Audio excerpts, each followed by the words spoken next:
Good morning, ladies and gentlemen. Welcome to the SCL Relegations.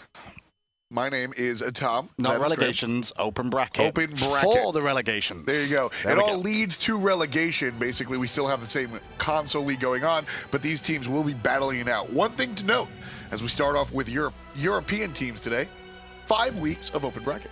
5 weeks indeed. This is the second week, obviously, of the open bracket for Europe. Obviously, the points are all important as the time goes on. 100 for first, second is 60. So getting these points early on, very important. Yeah, these teams are going to be battling it out, like you said, over 5 weeks, and those points are all going to... It's a lot different when you're looking at 2 weeks of open bracket, because it's just sort of like win, maybe come in second. Yep. 5 weeks, that's a different story. It is, and that's the key of like getting off to a good start is very important, because then you can fall back in the later weeks if something goes wrong for yourselves. Yep. But at the same time, if you don't get off to a good start, you've still got a couple more weeks to catch up. And I think that's a really good idea as we take a look at the bracket here. We get to see some of these teams come into the finals and then pass out. One of the cool things that we have here today is that this is actually different from last week. We have TMNT for life, which you might recognize as one of the older rosters in the league. And then Raindrop Chop Chop is a mix of players that are newer to the scene and some names you might be familiar with. Yeah, definitely. I mean, obviously the side of TMNT for life, they've got pretty much the Team Excellence roster that we saw in Europe in previous season. However, obviously on the other side, they've got a couple of names like Stectimus Prime, No Styly. These guys have been around before. So these are both established teams that made it to the finals this week. Yeah, they even have, they being Raindrop, they have Farley's in the mid lane, which we've seen him play before. I was actually a little excited to see that he's on this roster. So we'll see how these two really duke it out. Just from on paper, the players that you know, how are you feeling about this?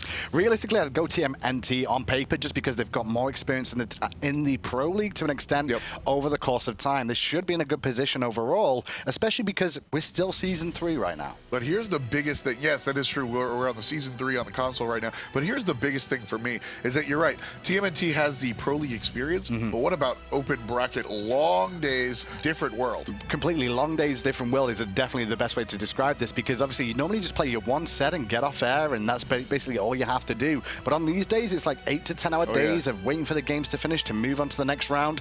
And that can actually weigh a lot on yourself. But the more established teams should be a little bit better. Remember the old Challenger Cup broadcasts? Ah, yes, they're great. Me and Graham used to do those. Loved them. 10, 11, 12-hour days just going on. Well, the best ones were the 12-hour days that you guys saw like 10 of, and then we had to do another 4 behind the scenes to get things ready to go on just before it went live and things. So luckily we don't have to do that so much these days, but still, you know, it takes a little bit of roughs and bumps as Exactly. well. That's what these open brackets are all about. And it's kind of interesting because SMITE is always a marathon race, right? It's never about who can score, who can get a couple of kills in the first few minutes. It's always the long term. And then when you look at the open bracket, it just extends so. When we actually look at the console side of things as well from last week, you can see it's very aggressive in the early game still. Obviously still the end of Season 3 for the Xbox side of things. And because of that, you can see a lot of aggression in the early game. These fights take off straight away, and the game technically can snowball from there, so the games are quite fast-paced. So you're expecting invades early? Not necessarily invades, but positional advantages. Maybe try and look for a pick or an invade, but we saw a lot of dances around like Elementals in mid last week that was crazy, where they just fought and one team won, and that meant they won the game pretty much. I'm just getting excited. I'm thinking Thanatos. I'm thinking some early game gods. I think we'll see Thanatos. I mean, he's pretty much one of the most solid gods you can pick at level 1 for the fight. The Death Scythe does so much work. Oh, yeah. Big chunks of health at level 1 is huge. Yeah, especially the slow when you add that on. So a lot of different options that these players are going to go for. As we take a look at TMNT, Predator, Osric, 50mm Fly, Mr. Turtle, and Welsh Beast. Now, Welsh Beast is one of these additions to the team, and unfortunately, I actually couldn't get an answer. I asked Osric and I asked 50 Fly. I said, hey, what is Welsh Beast like? And they just said, he gets carried. I don't think that's actually the truth. It could be. I mean, he's Welsh. So overall, we know he's Ataraxia. The Xbox Ataraxia is the best way we can probably describe him. That's just because he's Welsh. There's only a few Welsh players, so it's fine. That's the way I do it. It's just obvious. I am not touching that one. What's wrong with that? The Welsh Ataraxia. What's wrong with that? Well, Atarax is already Welsh. Ataraxia is Welsh, plays Hunter. Welsh Beast plays Hunter, is Welsh. I'm going to go out on a limb and say there might be a skill gap. Yeah, I don't know. We'll see if we see some Chiron or Jotun draft first item. Let's hope not. We could see, for the most part there. But yeah, these two teams, it's going to be interesting to see exactly how they'll start things off. Pick some bans I'm expecting more than likely will be like Sylvanas bans, some early pressure gods like Nike as well, just because of the whole passive thing that comes into play throughout the whole game. I'd like to take another look at the bracket if we get a chance, actually. I want to see how these teams actually made it here. Because as I said, last week we had different players going in, or different teams coming into the finals. And so as we take a look, the good, the bad, and the Flacco, these guys were actually really, really strong, but TMNT was able to topple them in 2 games. And put Cal as well. They had a pretty good run last week as well. This week they find themselves in the semifinals against Raindrop Chop Chop, but both 2-0s in the semifinals here from TMNT and Put Cal and Raindrop Chop Chop. Yeah. So with those 2 teams, it shows that they've not really struggled at all through this tournament. And first rounders, actually, they were interesting. They made it out very deep into the tournament last time around, and now couldn't even make it to the quarterfinals. Yeah, surprisingly enough for that. But like we said, it's over 5 weeks in Europe, so you can have these stumbling blocks. At the same time as week 1 can be a fluke. In the other way of putting it too, it could be a fluke and like, yay, the teams didn't sign up correctly, the bracket didn't fall their way, but now that the bracket's starting to be more organized based off points, means the seeding changes, can change things. And also, not for nothing, as we get deeper into the weeks, like we said, 5 weeks, these players are going to get more familiar with the teams, almost like a league situation, and you'll really be able to sort of isolate and surgically make decisions when it comes down to picks and bans and strategy. Exactly, surgically make decisions is the key there, because obviously you're going to find gods that this guy plays, like Erlang Shen, for example, in the solo lane. One of those that you see quite often, but then certain players just go over the top with it as well. And then because that happens, it ends up being a very fortunate thing to be able to just ban that away and then go, what else you got in your god pool? Exactly. A lot of times these teams will go ahead and play with some like okie doke stuff, some early game gods, some jank gods, some surprise picks, because up until the finals, it's just a single game. So once those are discovered, you can't do it. Exactly, and once you've been picked in the finals once and you win that game stompily almost to an extent, then they can come back and go, okay, well, this was an issue, we know to ban this against them from now on. Yeah, it should be very interesting as these teams sort of solidify their strategies and we get into it. Picks and bans still on the way. TMNT versus Raindrop Chop Chop will be our finals, a best of 3 scenario here. Now, this is another question I want to ask you, Handyman. As these teams come through single game sets, what do you think the mindset switch is like going, okay, 1 game at a time, 1 game now we got 3. Well, they're lucky enough in the semifinals it is best of 3, so they've had a little bit of a chance to get used to it a little bit there. So they're in the same sort of style of like, okay, we've won 1, but we need to go again. But even in the fact it's best of 3, you kind of have to sit there the whole time and work out, okay, every game is a single game. You got to take 1 at a time. If you try and rush to the next game thinking game 1's done, you could have a few problems. Yeah, we've seen players talk about that at LAN. Sometimes they get in trouble. They do very well game 1, and they sort of rest on their laurels. All of a sudden, they're in an elimination game themselves. Yeah, indeed. And when they're in an elimination game themselves, it's like, well, we're not used to being here for the most part. We need to find a way back into this one and actually think about things a little bit more deeply. And that's really where the comfort picks come out. Then you start seeing strange gods that you're not used to seeing. And that's on the console side of things, you see a few more strange gods than you used to, like Hebo in the Hunter role we've seen before. Shouts to Paul. See things like that all the time. And then the Fenrir comes and goes as well through the seasons. Fenrir is one of those that they do like to fall back on because it's very simplistic to an extent to play. So right away, let's get to it. Picks and bans for game number 1 of your European Finals. Week number 2 here, TMNT and Raindrop Chop Chop, who is going to have the first pick. So TMNT here, probably going to have to ban away the Nike. You want to leave it up with your first pick for the most part because it's available to you. I saw your face then on the Odin. I kind of agree with that. It's a very suspect sort of pick there at the very start. It does indicate though that they might look for some sustained comps with Sylvanas or Raw. Exactly. So because Raindrop have the first pick, they want to make sure that they're going to eliminate that. TMNT should just be banning healers here. Potentially, yeah, they could, but they need to make sure they ban away the Nike as well. The Thanatos is the early game aggression we spoke about. I think they're going to let Sylvanas and Raw through here, obviously, and I think Raindrop should look for Sylvanas more than likely. Sylvanas, really? Yeah, because Sylvanas is just very strong in the early game in terms of his root combination. Sustaining, obviously, very, very big. Wave clear, fantastic. He's good all round. Yeah, it should be very interesting. First pick coming through. Nike will be banned. It will be Freya. So Freya straight off the bat is always interesting because there's always things that you can pick against the Freya to try and shut it down a little bit more. At the very first pick option, though, when there's a lot of other things available, you don't have to show your hand you're going to go Freya straight away unless you're worried about the opposition doing the same thing. Well, there's a lot of disarm in the game, and Freya really is going to be put into a bad situation. Or you just go the other side and pick the power. Well, and what I'd do is TMNT here. They could potentially look for the Raw in mid lane themselves and go for the double sustain because one of the biggest things against that is an Odin. Raindrop banned Odin, so why don't you potentially look for that? You don't have to right now, but if you would have gone with Raw there, it does deny there's not many options left for Raindrop in terms of sustain. It's actually very interesting. Why is Freya... I mean, Freya can get out of the Odin ring. Why go her first pick if you could when you're betting the Odin? That's the point. Like, I don't understand why the Odin ban was so prevalent here at the start of the game. It could have been wait for the second option, ban the Zeus first, and just see how it's developing at the start of this. Terra Freya, though, in the duo lane, if they do stick in the duo lane, there we go. It was eventual. It was risky to leave it that late. But Terra Freya in the duo lane is one of the best combos available. The old days, anyway, you saw it when it first came on the scene. It really shut a lot of people down with, obviously, the walls into the free damage from the pulse. As soon as that was selected, I had an idea in my mind to ask you, Jingwei going to be selected for TMNT. Terra, where did she go? Realistically, Terra, the issue with her is her level 1 is terrible. She has probably the worst level 1 out of any Guardian, and that's saying something when you've got Geb on the squad, right?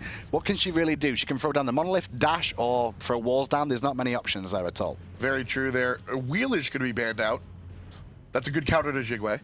Obviously, with Ratatoska picked up, that's kind of indicating that TMNT are going to be playing Ratatoska's jungle. Yeah. Because obviously, they could have looked for a Wheelix themselves to be able to pick up, combine with Sylvanas. Yeah, but then you're kind of left without a frontliner. Exactly. If Ratatoska's to the solo lane. Tyr, banned out. I think that's a great choice. Standard Thor ban. as well. Standard ban overall there. I'm surprised we've not seen a Guan Yu pick up from either team just yet, or ban away, I want to say, with the amount of sustain here. But the big key now is, like, Raw obviously going to be able to sustain them for the side of Raindrop. TMNT have Sylvanas. They need a little bit more frontline, though, TMNT, because Sylvanas isn't one that wants to be the aggressor to an extent. Unless he finds a pull, it's very difficult to really get in range. Talk to me about the Isis ban as Poseidon is locked in. I'm liking this. The Isis ban's interesting for I guess he's just worried about the amount of control they can get in the mid lane overall here. Because when you look at their roster, there's not massive amounts of control here. Like Ratatoska in and out, Jingwei in and out. It's no initiation. real control. But then that's why we see a Poseidon now. He's got the control of the cripple. And I also, not for nothing, he also has objective secure, which is a really, really big deal when you're going up against the Ra. Very, very true indeed. I like the Hombat's pick up from Raindrop now, something a little bit more frontliney to combine with the Terra.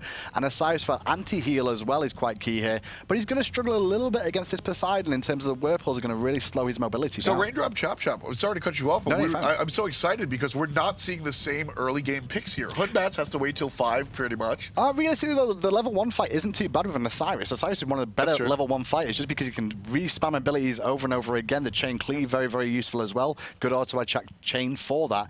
They could look for some aggression with that, but Terra's not going to be one to be really helping much in that stage of the game. TMNT have a better advantage there for sure, with Ratatoska, Bellona, and Sylvanas on the invades. I love the Bellona. That's going to help against the Freya. Raindrop Chop Chop, TMNT for live coming to you here. Week number 2, relegation open bracket.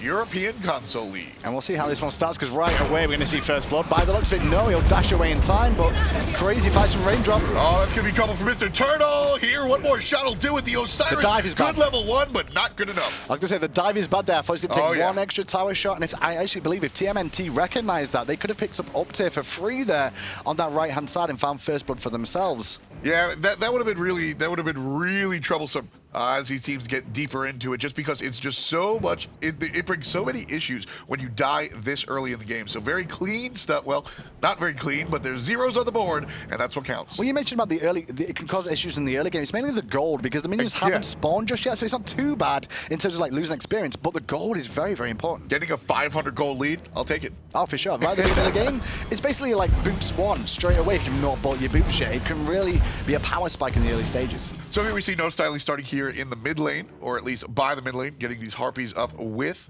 Farleys on the rock. I think this is a good idea to start the left Harpies and then do red buff, because you'll see they should be able to still get to lane relatively at a decent time, especially because they have sent their support to the right-hand side against a potential invade. Exactly. That's one of the go-to strategies that we see teams bringing here today. Now, the 2-on-2 in the lane.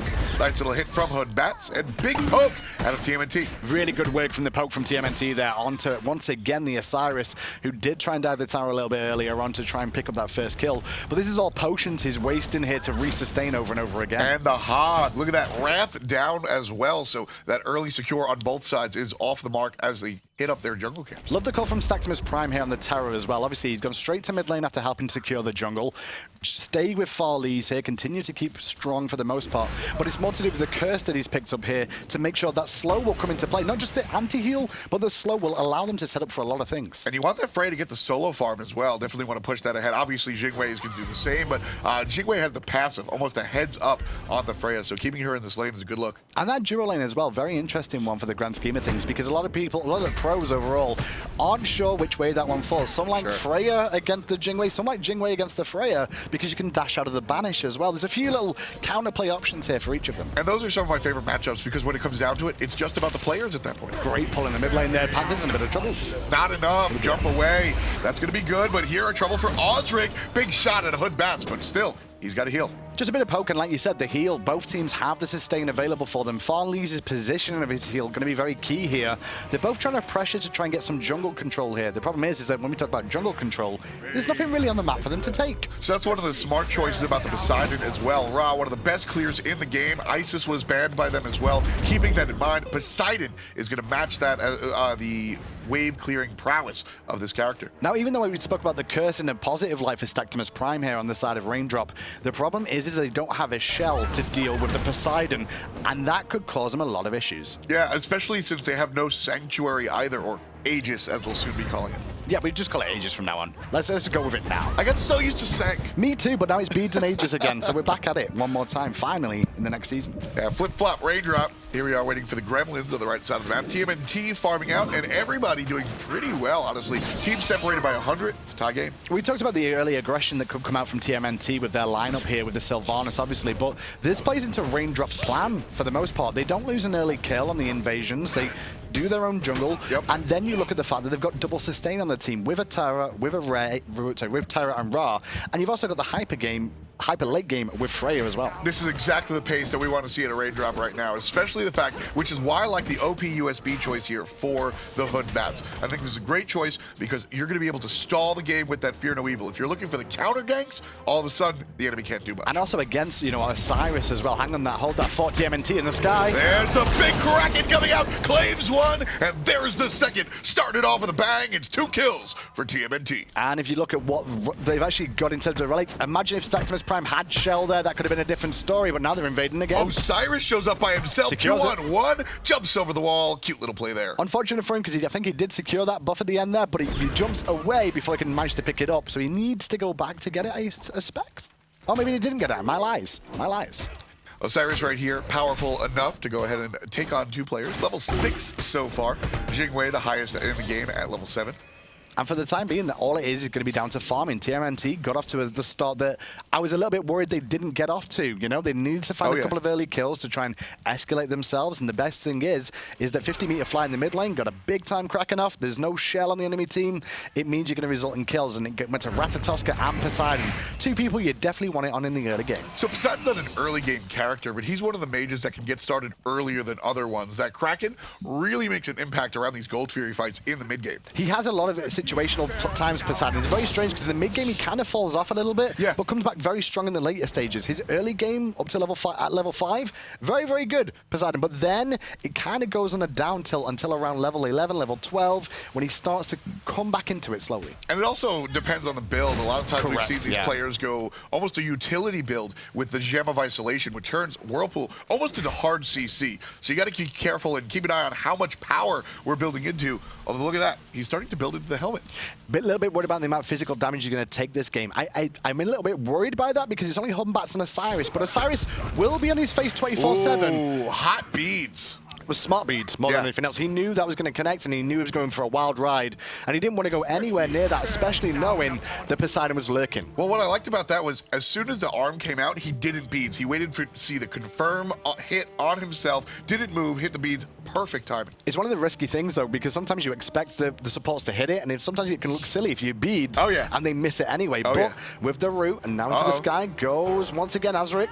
Getting aggressive in the enemy jungle, finds the knockup. Beautiful root coming out of the support. There's the counter initiation we were talking about. Hood Bats diffuses the situation. And that's exactly what Hood Bats needed to do there in the grand scheme of things. Ra had already burnt his beads already, but once again, TMNT know what to do. They find a small win. They go straight for the Gold Fury. All part of the play. Meanwhile, right side, Osiris finds a kill. That'll be one for up tier. Over here, Ultimate Ra claims the life of Mr. Turtle from a distance. And that's going to be a great play. The Gold Fury going the way of TMNT. They need to find Fly here as well, though, to try and make this even out with the Gold Fury going down. They're going to get Fly as well. They might even get more if they're lucky. Oh, here comes Jingwei. That might have been a bad choice. Finds the tunnel.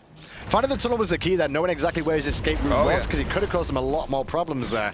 But in the grand scheme of things, it was a 2-for-1 because we saw a solo lane kill, and the goal for goes to TMNT. It's not enough for Raindrop there to come back into it just yet. Big swing coming out from TMNT. It's almost 2,000 gold at 6 minutes. Now, we talk a lot about gold leads, but you got to think about it relatively. 2,000 at 15 minutes is the start of a lead. 1,700, 2,000 at 6.5. This is kind of worrying. Agreed, because it starts to snowball a little bit earlier on. Now, the key is like getting those very early items on. Most of the time, item builds, they generally progress in terms of depth of how much the items cost as the game goes on. Well, so the earlier items are a little bit cheaper, like 1,100, 1,700 gold to complete them. So completing them early with these small gold leads does escalate as time goes on. It's actually interesting. Take a look at the build of the solo laners here. Bologna also seems to be building into some physical protection. Looks like it's going to be Witchblade. We see a lot of Witchblades coming out over in the solo lane at the end of Season 3, but I think this is a good call anyway to deal with Freya and an Osiris, both auto-attack focused. That's going to really help her out. That's really my key. When I see somebody else basic attack focused over there in the solo lane, I'm automatically thinking Witchblade, and then I sort of figure out how hard these guys are going to be hitting. Freya obviously going to be swinging very hard, and Osiris getting that kill, absolutely nice snap pick coming out from Predators. It's a smart play. Obviously, it doesn't give you magical protection, but it does help in the grand scheme of things of actually dealing with two characters at the same time. And the magical protection, Bologna's not going to need it right away. No. She's going to be dealing with the jungler and the solo laner for the majority of the time right now. The Witchblade should be strong. We'll see the magical protection come a little bit later. Yeah, we will see it come later on, but he's got to be careful about how quickly No Styly gets to the late game, because No Styly already is equal level with Predators on that Bologna. And she'll start swinging. This is why, like, the likes of Vermana, for example, even in big baby form, if you don't have any magical protection, she'll shred through the ultimate. At the same time, Jingwei does have the lead. You got to be careful of that passive. So much farm coming out from her. There's a nice ultimate initiation, finding the stun. That's trouble, but No Styly finds the lift.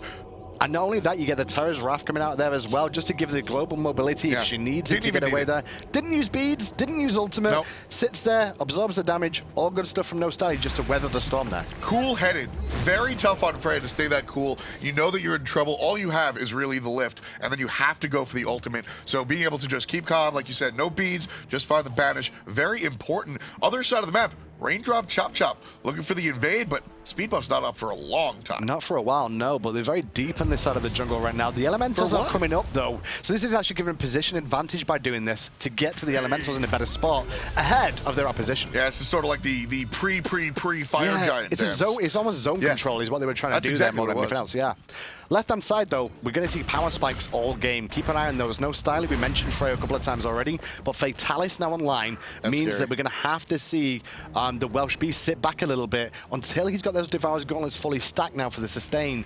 Obviously, recall quite often, just continue to farm up. This is a Freya power play right now. This is a big point because those Lifesteal Gloves aren't stacked up yet. Nice accuracy coming out. Well, until then, nice little knockup coming out from Jingwei.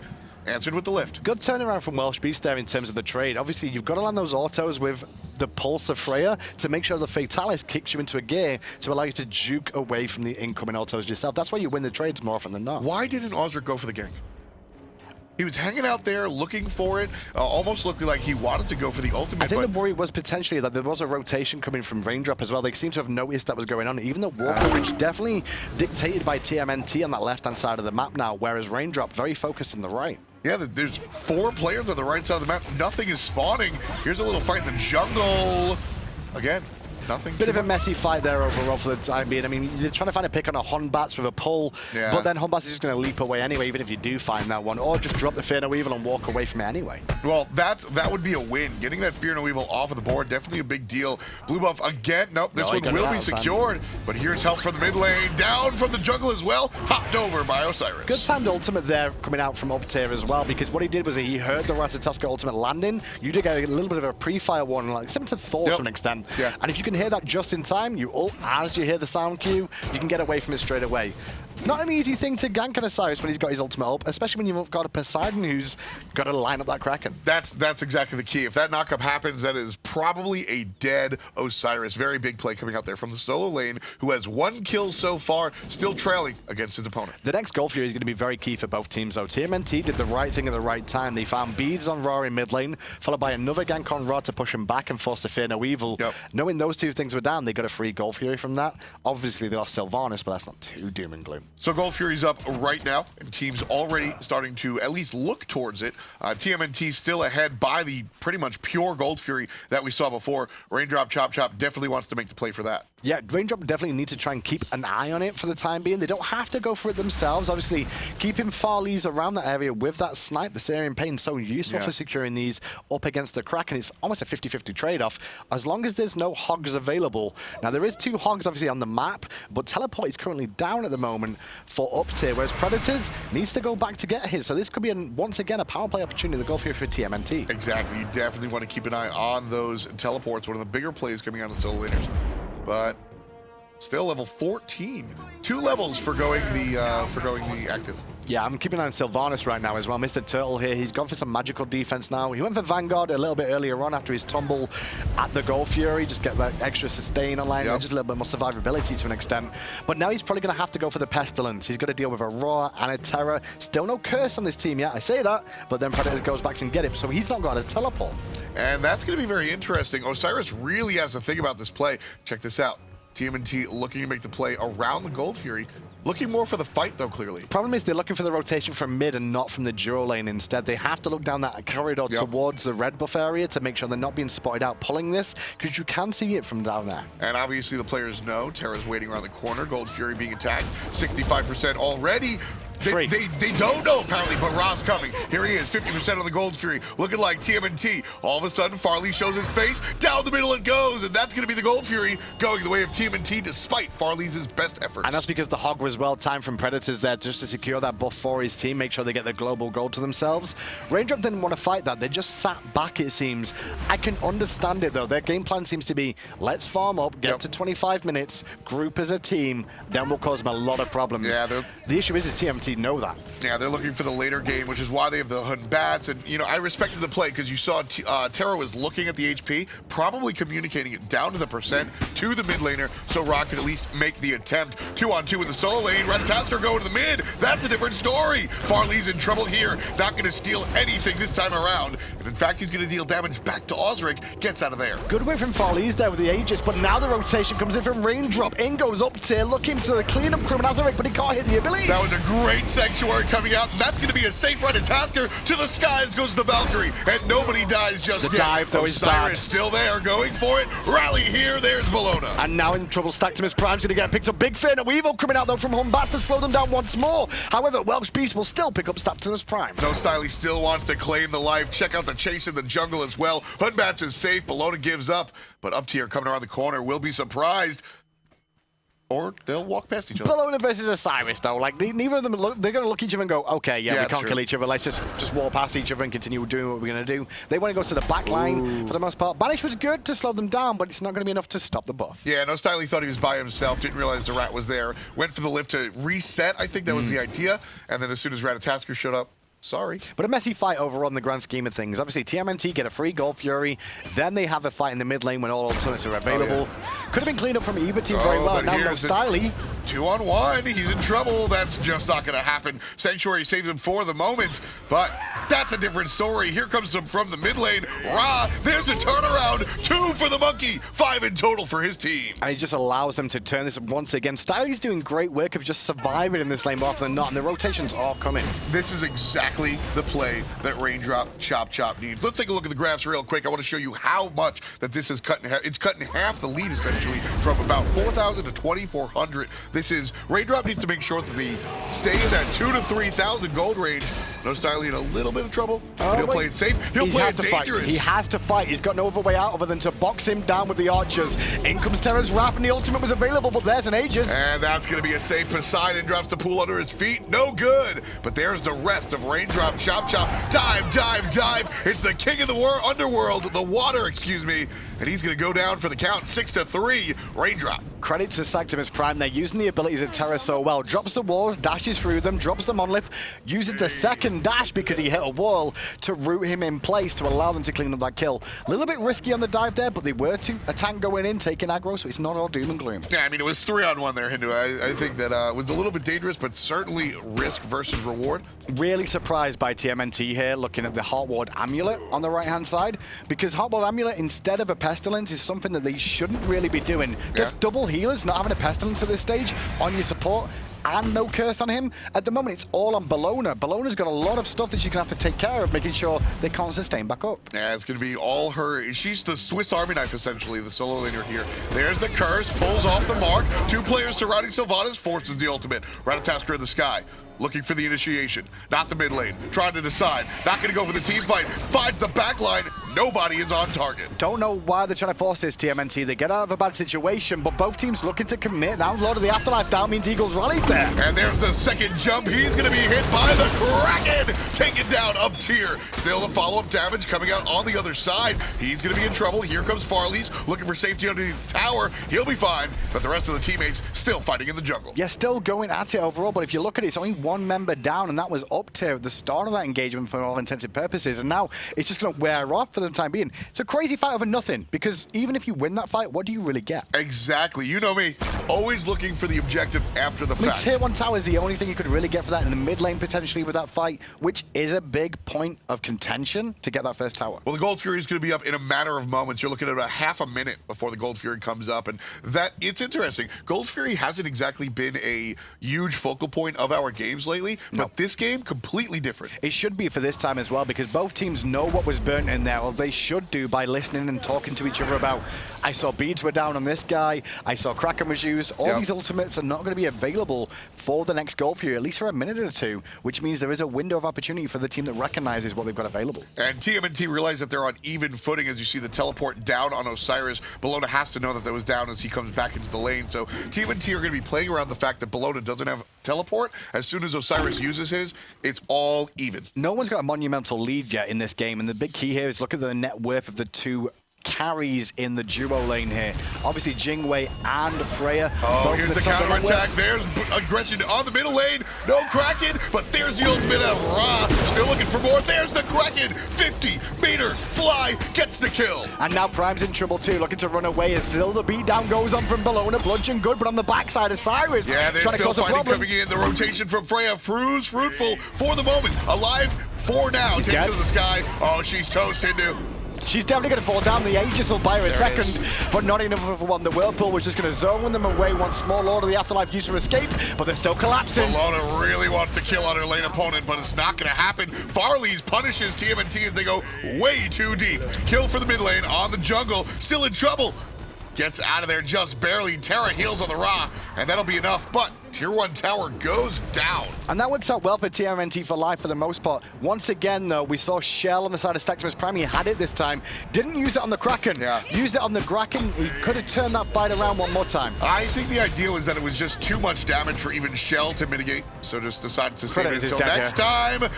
Enough damage to fight. There's the Fear No Evil. Don't think you needed to use Fear No Evil there in the grand scheme of things, going to be honest, but you also saw the Gold Fury was done by TMNT. Oh, yeah. While Bellona looked like she was deep and out of position, she was actually doing zone work. Yeah. Sometimes you have to intentionally overextend. That's what we see some of these teams doing. Aggro was actually telling me one of the plays that he had on one of his older teams was that he would intentionally overextend. I think that's Aggro just making excuses for overextending. Yeah, but at the end of the day, getting your team to punish the opponent after you do that sort of thing, definitely fun. And the thing is, they use Fear No Evil on that as well, which that's good. See, that's actually a big point. I think that TMNT have to communicate that, and that's why you see this coming in the mid lane. Ratatasker goes right on. Beautiful pluck. There's the ultimate as well from Sylvanas. But the Aegis, just not enough damage. The Aegis was what bought him time more than anything to be able to disengage from that. Overpowered USB was caught out of position. The pull was beautiful. That was a great pull. But the Aegis reaction was good enough to stop the extra damage that would have cleaned him up. Yeah. You hear me sigh a little bit. I really wanted to see that kill go down. That was just a really nice sequence coming out. 20 minutes in here, folks. It's been very interesting because we've seen a lot of action, but much ado about nothing. For the most part, but TMNT are showing that they're better at the objective game overall. When they do win the engagements, they're finding the things. 3 Gold Furies, tier 1 tower in mid, a couple of stolen buffs in the jungle. Raindrop are more reacting than being reactionary themselves. I'm sorry. I'm trying to gather my words here because that's sort of okay for this roster at the moment. Yes. 20 minutes, this sort of has to start to change now. Sylvanas caught up a little bit, and there's the change. Defensive Kraken, that's a big play. Going back to what I was saying, so with the Freya and Bats, you're supposed to counter-engage, but now things have to change. Eagles rally in the mid lane. A lot of pressure from Predators here. Going to force out the Humbats early on. Azeric, though, has to be forced to the skies. A Fade Weevil comes out as well. And Valkyrie's discretion bringing it down. Osric cleans it up, and overpowered USB, underpowered for now. All of a sudden surrounded. Osiris going to jump away underneath tower. Beautiful stun. And now he's going to find it, well, 1-for-1, I guess, because Azeric does fall down to No Styly in the jungle, who's making things happen with the Freya now, which we're talking about. Yep. They can be reactionary, but they can't give up towers like this. And TMNT, see, this is all about the timing. TMNT understand that this can't continue going on like this, so they have to make the play right now. They know that Raindrop are going to turn it around, so they get the tier 2 tower, but they also get the support. Shout out to Mr. Turtle there, because we mentioned the supports, but it was all Mr. Turtle that set up 3-4-man raft there coming out, and that's going to cause so many problems for them. Hog forced out an Octave as well, as they look to siege up mid with the sustained Sylvanas. They could look for this. Yeah, you heard the wisps. That's going to heal some players up. Bellona battling solo lane on the right side of your screen. Mid lane, Phoenix almost down for the count. And Phoenix will fall here. I don't think they can really stop it unless Humbats can do something himself. Oh, it's going to be maybe enough for Sylvanas. Not enough damage. Nope. Not got the damage to bring down Sylvanas. Obviously, Heart Ward, Amulet, and Sovereignty as well. Yep. He's tanky enough at the moment. Didn't even have to worry about his shell, and obviously Wisps. And that's the aggressive Hood Bats build. Usually we see a third item after Hydras be a little bit more tanky, goes directly for the Jotun's Wrath, realizing that he's going to have to deal some of this damage.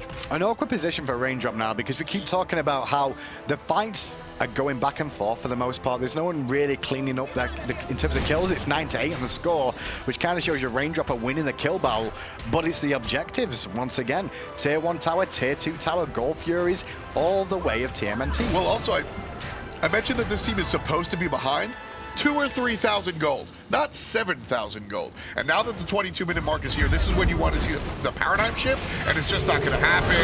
Kraken is going to happen the other side. Ratatasker's looking for the dive. The shower's still on cooldown for Prime there, but in the sky is right now thinking about it, but I don't think he wants to really commit necessarily, but around the back, now he'll go. The wraparound looking for the Okie Doke. 1 kill goes to Mr. Turtle. Here comes the cutoff man, and there's the ultimate, not going to claim the life, but Raindrop still defending. TMNT deciding if they want to dive. That's Shell. Early Shell. Early Shell coming out there from TMNT, worried about a burst of damage, still looking to engage now with a minion wave coming in, trying to force back Raindrop. Rally there, there's Bellona, gets the stun, right away goes to the sky, but Freya comes up empty. Up tier in the back though is doing work to push them back, but it's not going to be enough because Farley's meanwhile on the front side is getting hit down again. Farley has not died yet this game after a lot of investment. I think he's going to take a tumble here though. Osric dodging, weaving, and gets the kill on a Farley. Still in trouble, his team cleans up the tower, and everybody else cleans up the other team. 12-9 at the moment, looking for the final kill. There it is. Osric gets another one. 4-3-7 for the jungle, and they're not done. Good hog there coming out from up tier, but it wasn't enough to keep him alive at the end of that. Realistically, Raindrop have just given away too many objectives when you look at this. Can they end here? They can. Look at the timers. Yeah. 30, 25, 41, 18. Ladies and gentlemen, 13-9. Ton of numbers and a ton of damage as the solo laner gets another kill. 24 minutes on the clock, and that's game 1. A messy game overall, though, in the grand scheme of things. Raindrop did better at the fighting. They like to fight, Raindrop. Yeah. That's what they show me. They're a fighting team, but they're not one that focuses on the objectives and give them up too easy. So here's my problem. If you're going to be a fighting team, don't draft the Freya and the Humbats. I actually really liked this draft. I mentioned the fact that they got to play behind the 8 ball, wait for their moment, but when the moment came, Hindu, they didn't go. It's finding the balance of aggression versus the early game and the late game as well. Like they seem to draft heavily towards the late game there a little bit more. Didn't really have the pressure they needed to weather the storm of the mid-early game. Yeah, a little bit rough there. Raindrop, and credit to Raindrop, or credit to TMNT, because they understood. Like I said, it's very important this team's going to be behind, meaning the Freya team. As soon as that those 3-4 items on Freya come on, you saw TMNT make the play to go for the win because they realized this Freya's going to get out of control. And TMNT as well, though, they've still got things they need to work on. The team fights are not necessarily the best overall. Their choices of itemization isn't the greatest either because they didn't really invest anti-heal well, and teams will exploit that going forward. They did get someone at the end with Divine Ruin, but it was all on Bologna. They need to spread it about a bit more. That's what I was going to mention. You brought that up, and I want you to go deeper into that. Why is it such an issue if just one player has the anti-heal? Because theoretically, Bologna is always going to be there. Well, the issue is she's going to be there theoretically, but not around the whole team because the fights generally are sporadic over a rather large area. She's going to be in the back line trying to beat down carries, but then the sustain might not be there. The sustain might be on the front tanks that are causing problems. Yeah, you can see this is exactly what you were talking about, the space out. Bologna by herself here diving, especially as a solo laner, you're looking for that back line. And generally, when you've got a Sylvanas and a Bologna, one's on the front line, very deep, the other one's on the back line. You share the Pestilences out a little bit more, the anti-heal a bit, it covers the whole fight area as well. Well, at the end of the day, TMNT still won it. Wins a win. Wins a win.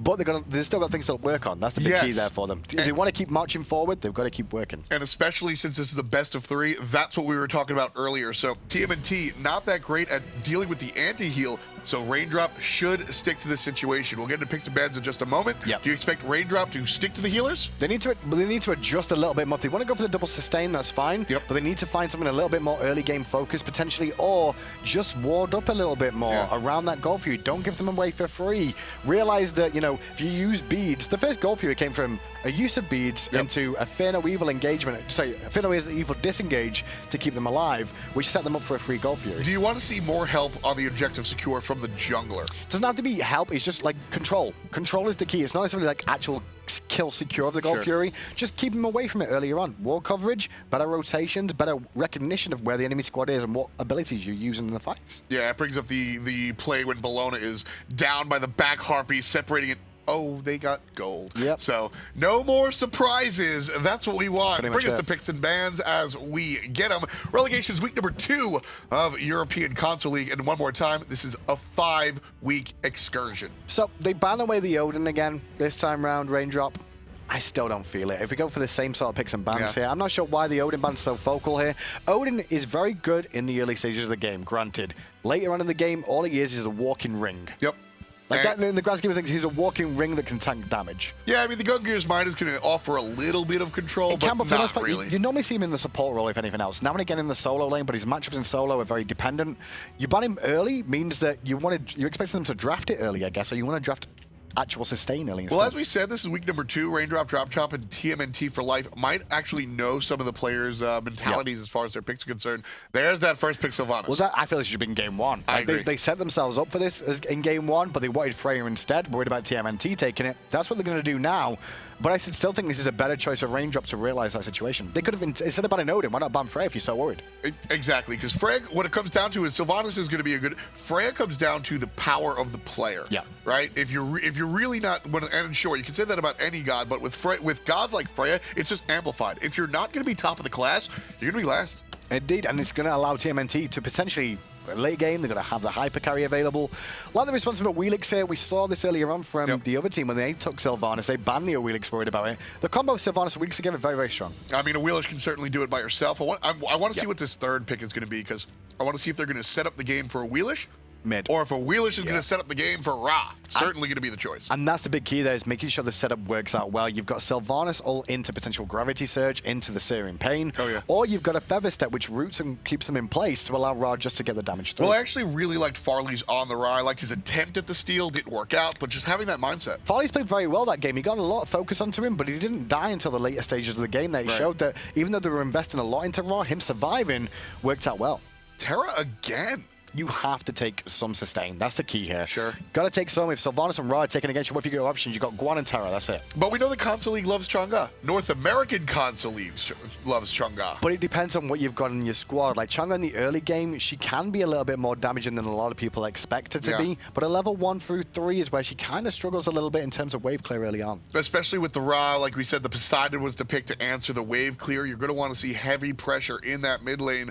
I wonder if we're going to see another Isis ban. Shen, or if it will be the Poseidon man. Well, with the raw picked up by Raindrop, I like TMNT just focusing on hunters predominantly here. Sol Jingwei big on the meta as well. Yep. Could potentially see a Chronos come out from Raindrop here. I think that's not a bad call overall to deal with against Freya. Just have that magical to respond to it, the little bit of late hyper carry, or do the other option, go with the Anher, go for the early game aggression. Yeah, I think I'd rather see the Anher. I wasn't really with you on the Chronos. I think there's a couple of issues there, especially because a Wheelish as your heavy damage dealer physical, thinking that you're going to have a tanky solo later, that might be an issue late game. But then again, we see a lot of that where it's double magical, where something like a Wheelix, like Humbats, is in the jungle to kind of like deal with it for the most part, and you can have the Erlang Shen and solo too. Yeah, Arlong's certainly going to bring the damage. Poseidon one more time.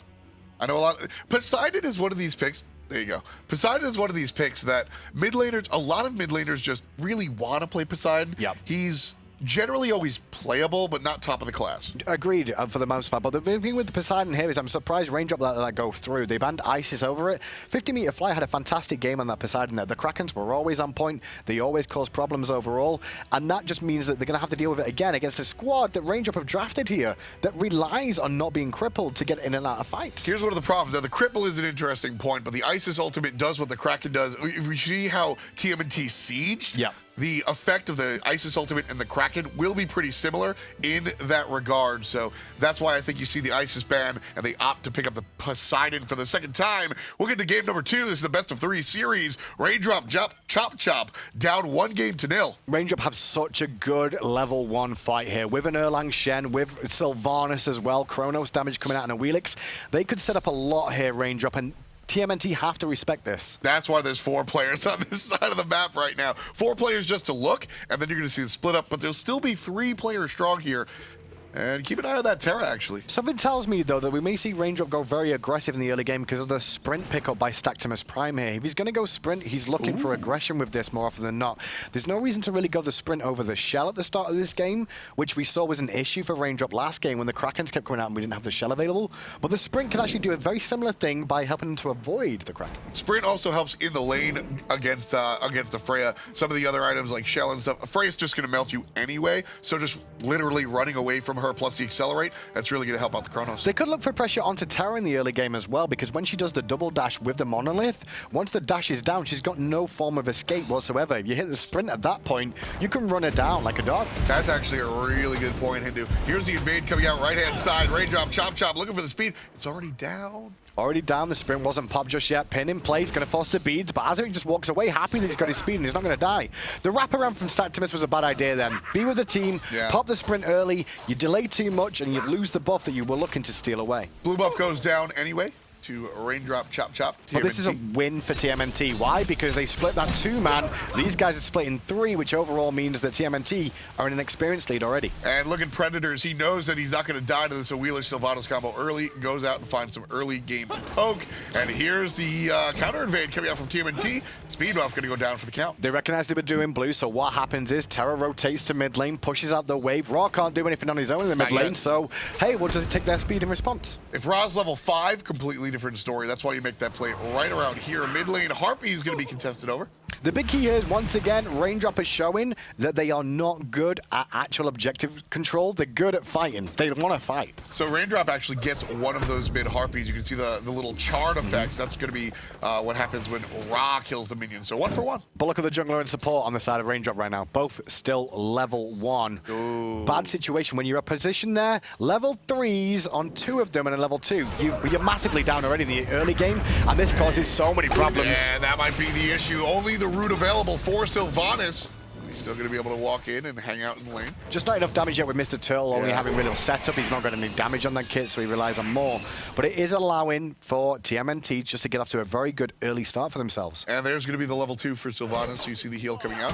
Arlong Shen having the upper hand here against the Guan Yu. That's pretty much to be expected, at least for some of these early levels. Just a really big lane bully this character is. Yeah, until Guan Yu starts to get a few more conviction levels in, but he needs to be maxing Tello Assault for the wave clear a little bit earlier on. So it is a matchup that Erlang Shen's going to win in the early game, that's for 100% for sure. However, when it comes to team fights, TMNT have double sustain, the Guan will come into play. And I think the Guan Yu actually has a higher impact in the team fights by default. Definitely. You sort of have to be ahead to really make that impact on Arlong Shen, whereas Guan's going to come in and just Heal, heal, heal, heal, heal. And it's also the cavalry charge that he's going to be able to do as well to slow down the targets he hits with it and then stun to set up for a potential Kraken straight afterwards. There's a lot of potential with that. You know, it's not the best initiation in the game, but it's one of my favorites. One of the most damaging, though. And that's one of the big points about it. Here's the 2-on-1 coming in. Arlong Shen just walks in, uses his getaway. He might still be dead, though. No, one hit from death, but he dashed into the wave there overall, and Azaric nearly eats death to the minions in response. That was crazy. That was a little bit sloppy, but still no first blood just yet. A lot of excitement on the right-hand side of your screen as only the hunters are left in their lane. Everybody else near solo. Small mistake from TMNT, though, not to take the life of Erlang Shen there. He dashes into the wave. He's got no escape after that. He should have died there, but they didn't have enough damage to commit and pick him up. Yeah, I mean, you even saw the dive coming out from the Ratatasker. It almost killed Ratatasker, so they tried, but they just couldn't pull the trigger. Now, left-hand side, though, this game is no styling off to a bit of a better lead than the Frey early on. Now, Kronos is pretty good at controlling this pace of this matchup for the most part. Kronos is great for being defensive or offensive if he gets a lead. He can sit under the tower and quite happily free farm, not worry too much, and still rotate to the fights with the help of his Accelerate. Well, one of the nice things about that matchup for Kronos is that he has the benefit of just being also a traditional mage. Kronos is a basic attack character, but only at certain points. Then he's a regular mage. Frey is a basic attack character, and then she's nothing.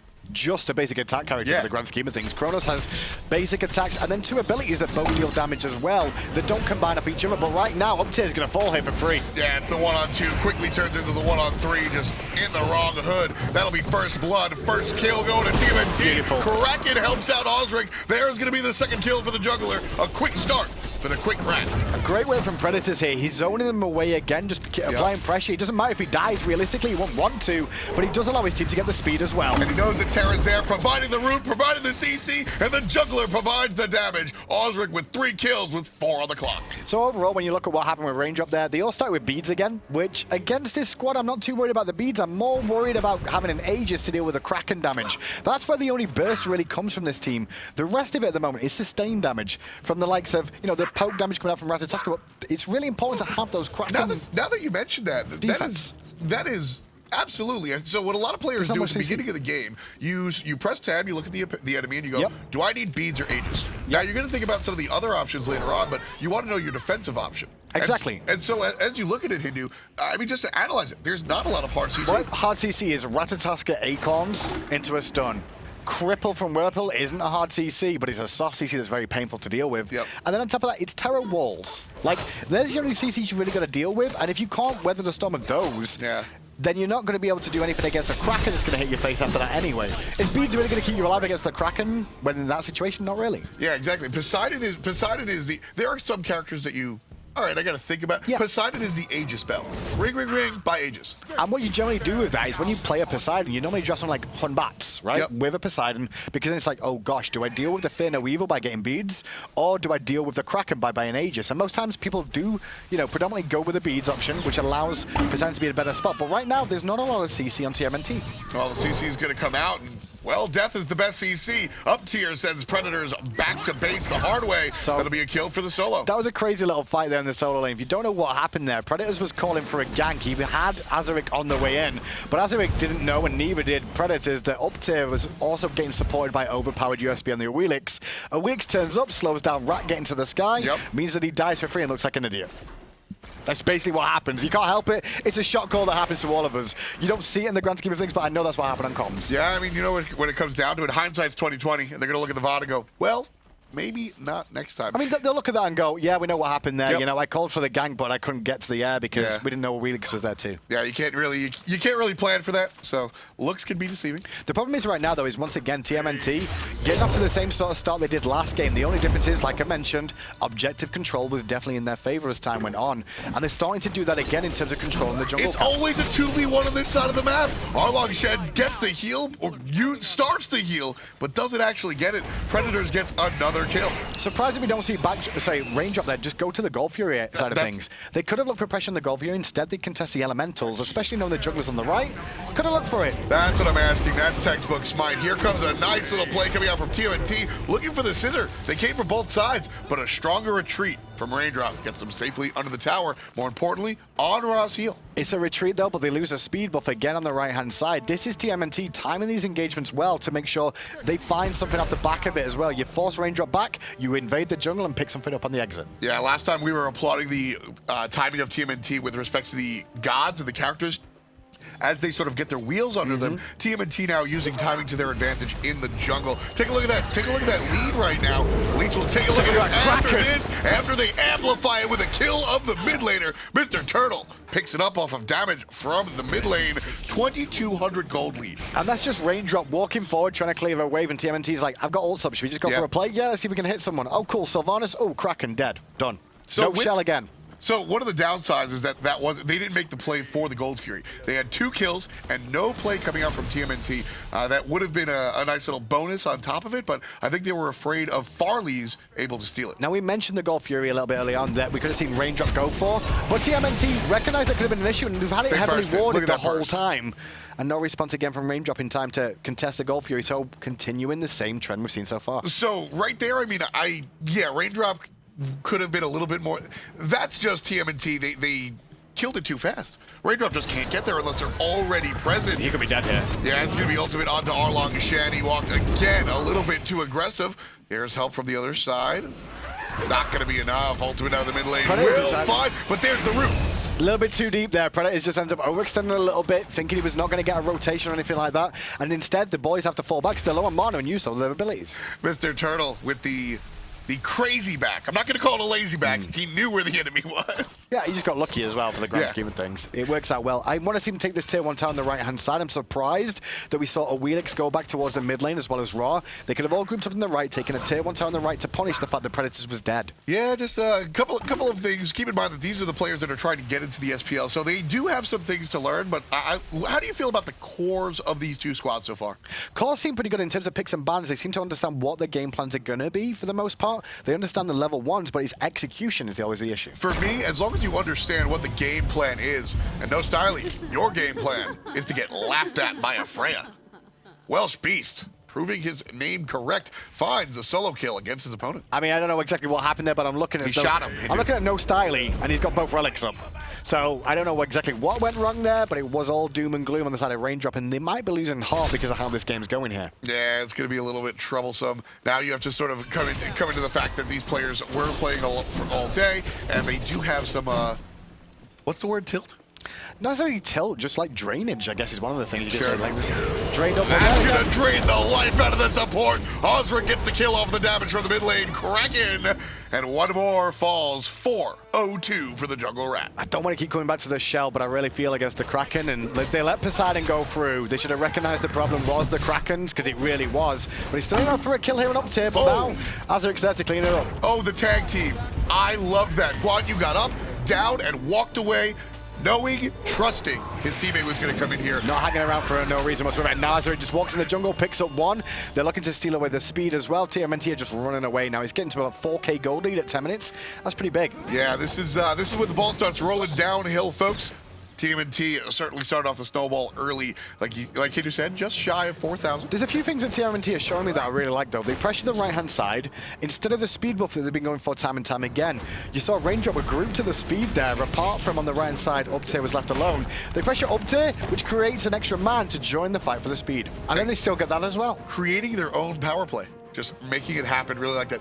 Osric has been the guy. And, you know, so this team, as we said, this team was in the Pro League before under a different banner and not one of the better teams. But Osric has been the shining light for this squad, and watching him here, it's still the same.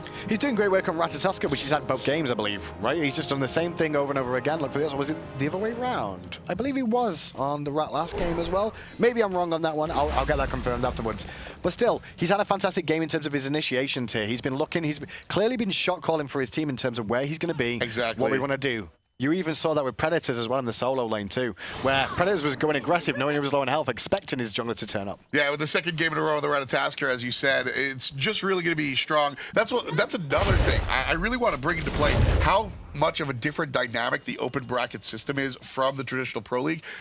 If you've been playing all day, you want to stick to the same characters. You get warmed up, you get loosened, and he's able to play Ratatasker 2 games in a row. he's going to keep killing it. And in best of threes, you kind of want to work out where your issues are, and one of them is definitely Azarix on this Ratatoska. Like clockwork. Up comes the ultimate, and down goes the enemy team. No kills just yet. That's the first time that combo didn't pay off, but from the backside, it's Guan Yu. Double stun coming out. One goes down, two goes down. There's trouble for the third, and it's going to be clean and clear. And just look at how tanky TMNT are as they pick up overpowered USB as well in the Wheelix. Up tier can't do anything. Meanwhile, left-hand side, you can see Welsh Beast is keeping Styly from even trying to get to this rotation. This turns into a tier 1 tower, and guess what's about to spawn? Oh, it's going to be Gold Fury in just a couple of seconds, and They get tier 2 here. This is going to be the push for tier 2. This is the power of the push from Poseidon and the sustain coming out from the Terra. Yeah, and Conviction as well from Guan Yu, the other sustain option for them as well. They've got 2 sustainers the whole time. They get a tier 2 in mid. Kronos can now leave lane as you see that Welsh Beast goes, all right, yeah, I'll back up now. We got what we wanted. And now they can just fall back to Gold Fury. A tier 2 at 12.5 minutes. Mistakes were made. Mistakes were made. And So in the grand scheme of things, it's not bad in Poseidon. They banned ISIS. I would have let them have ISIS over the Poseidon. This has been the story all game, Hindu. There's just 12 red jerseys on the right side of the map. How come Raindrop has not adapted? Well, they could have done is try to pressure the left-hand side instead, but they don't do it in time. Gold Fury left side. We're going to watch on the right side as the towers push. This is a team taking 2 objectives at one time. Kronos, he's in the mid lane.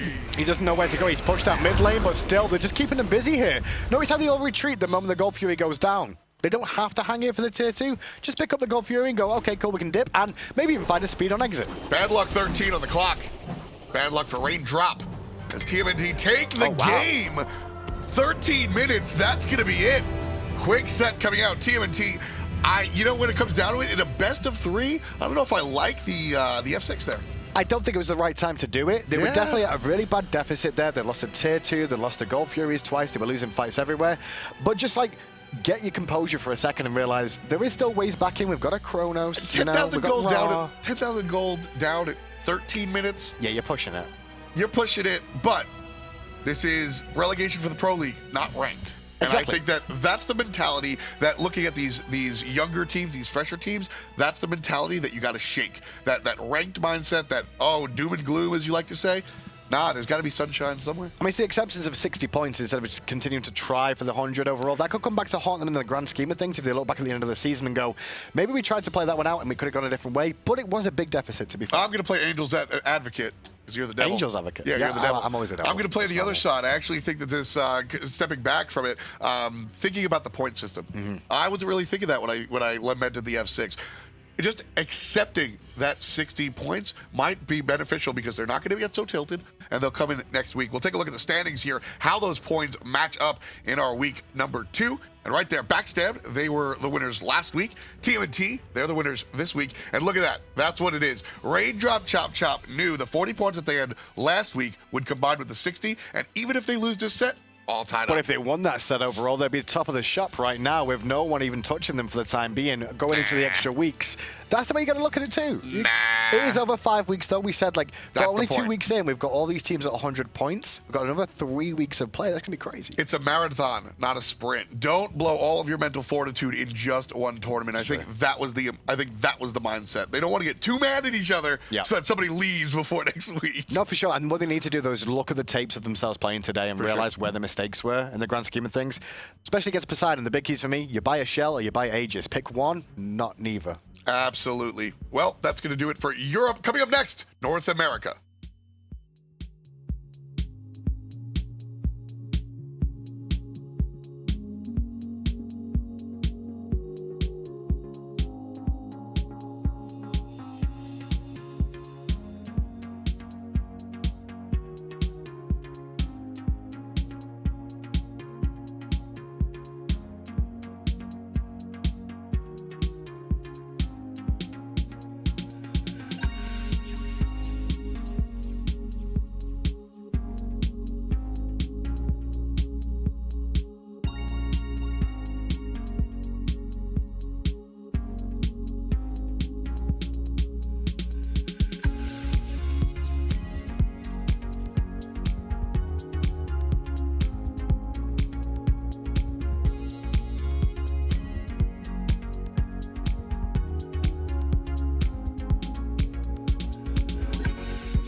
Welcome in, everyone. We are now ready for the NA side of the console open bracket. Here, getting you ready for relegations. I'm Aggro. That's Toli.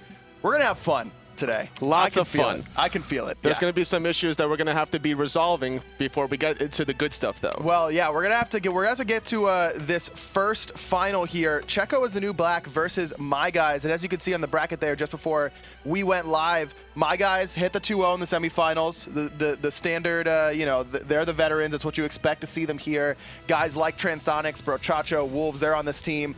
And then on the bottom side, though, the face-off between the two Checo sort of related names, Saving Private Checo and Checo is the new black. 2-1 goes to Checo is the new black. This is a team totally that finished third last week. This week we're going to see them in the finals. Which is very interesting now because My Guys is guaranteed to get through into the relegations. They finished first place last week, guaranteeing themselves 100 points, with Checo is the new black finishing third last week at 40 points. Right. And now last week it was Saving Private Checo that finished second at 60. So there Correct. might be a tiebreaker situation. Yeah, My Guys, if they win this, that would force a tiebreaker between Saving Private Checo and Checo is the new black. However, Checo is the new black. They control their own destiny here. If they're able to win this set 2-0 or 2-1, that rather, against My Guys, either way, they would be the ones heading on to relegation. That's a difficult challenge for them because you look at My Guys and the roster behind them. You know, this is a team being led by El Brochacha, Wolves in the solo lane. There's just so much talent all across the board if you look at the roster of My Guys, which is going to make it so difficult here in the final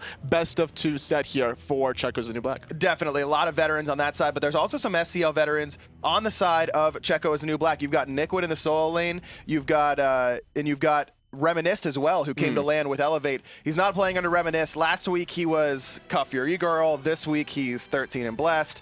Yeah, stay tuned and find out what he is next week, I guess, if they're able to make it through. But we're ready for this week's picks and bans, regardless of what Reminisce gamertag is. And it's going to be, it looks like, My Guys in that first pick spot. Do or die at this point in time for Checo is the new black. They need to figure out a strategy to really shut down the flow, I think, of My Guys. They can't let them get off to an early game start because I just feel like My Guys is just going to run away with it. Yeah, and we saw My Guys last week weren't as clean as I think a lot of people expected them to be. It was a 3-game, it went to all 3 games up against Saving Private Checo. So there is some holes in that armor, and that's pretty clear. But like you mentioned, just so much veteran talent across the board for My Guys in basically every position. Jingwei, Zeus are the bans for My Guys. Nike and Raw for Checo is the new black. Sylvanas being the first pick here for My Guys. That's going to be going to El Brochacho. We've seen that very often recently in the past couple of weeks, especially after Worlds. Sylvanas has been a staple for the Guardian position. It's always good to have that front liner in your arsenal because of how much space you control. The sustain makes it that much easier for the tower sieges,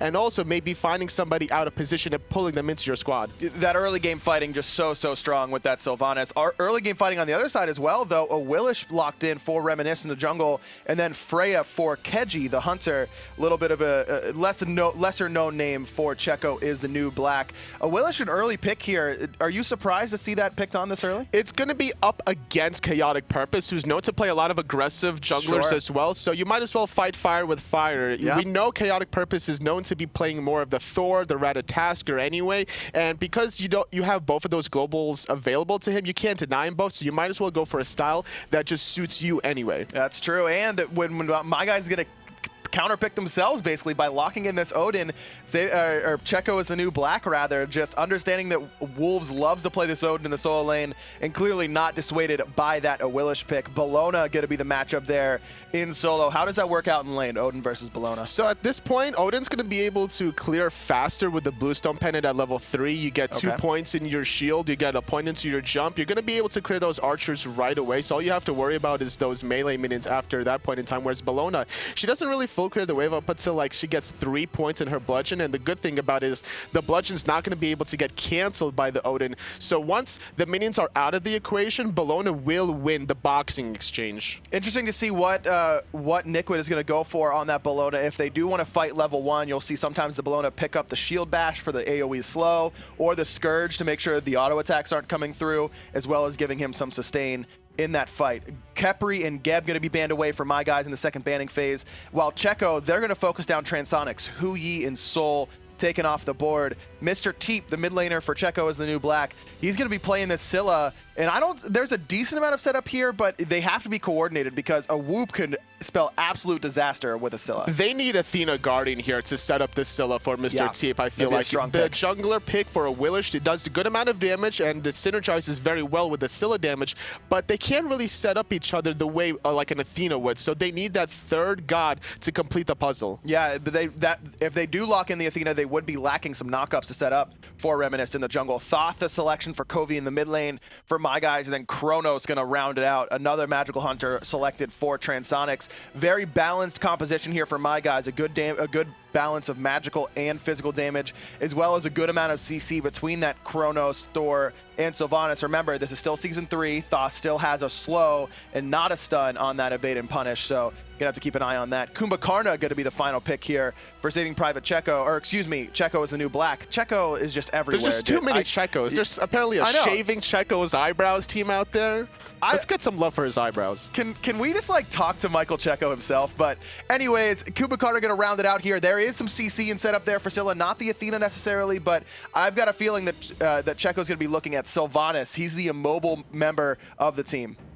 Just remember that the way that this works out in the 3v3 composition is you're trying to really blow up the Guardians. So this is the whole strategy for Checo is the new black. Kumbhakarna does so much damage with the epic uppercut, and it's actually going to be, yes, it's going to be a Willich starting off with the Ninja Tabby right off the bat, trying to get as much mobility, but it's going to be against the reinforced Greaves for chaotic purpose. Wolves in a lot of trouble. He's going to take a lot of damage. Is able to jump away, root there from Kumbhakarna. Brochacho in the middle of it all, just trying to make sure his teammate gets out all right. Wolves did end up taking that leap at level 1, but that's not a bad thing. That's totally fine for him. Especially considering the fact that he already started off with a Wrath. It's not the worst thing in the world. He's going to be able to have that escape whenever necessary in the laning phase against the aggressive Awilish Bellona combination. You want to be able to get off that escape. He's going to be able to out-clear his opposition once he is level 2 anyway, so once he gets the laning phase with that Wrath, or it could be even an invade here. It looks like it. Brochacho, he's here. He's got the Traveler's Shoes, whereas Kumbhakarna, he's gone for the tank boots. Wisps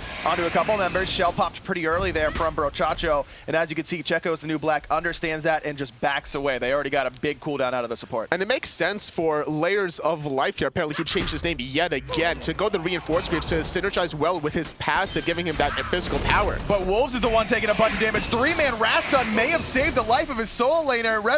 Nikwid still trying to chase him out, and it looks like Wolves is going to survive. In fact, heals up to about half HP, courtesy of the Wisps from Brochacho, and this invade is going the way of my guys. Slow and steady. The poke war heavily favoring my guys. Nobody from Checo is the new black can even contest this invade. Now, granted, the Wrath is not available now because it had to have been used defensively to save it, so they could still secure their own speed buff. Yeah, Nikwid is going to be able to secure that with his own Wrath. Still trying to fight into the 3 members because it was Reminisced, 13 and Blessed. He had to back after all that damage. And that Rastan, even though it means that they couldn't get that speed buff there from Wolves, was huge. He would have died without it. And with that first blood, that would have put Checo as the new black at about a 500, 600 gold lead already before the minions had spawned. So it's very wise to prioritize your Wrath selection, whether you want to use it for the invade or for combat purposes. Wolves again taking a lot of damage, but they just can't seem to kill that tanky solo laner. He's running away from his own tower. Finally, he's going to fall. 13 and Blessed,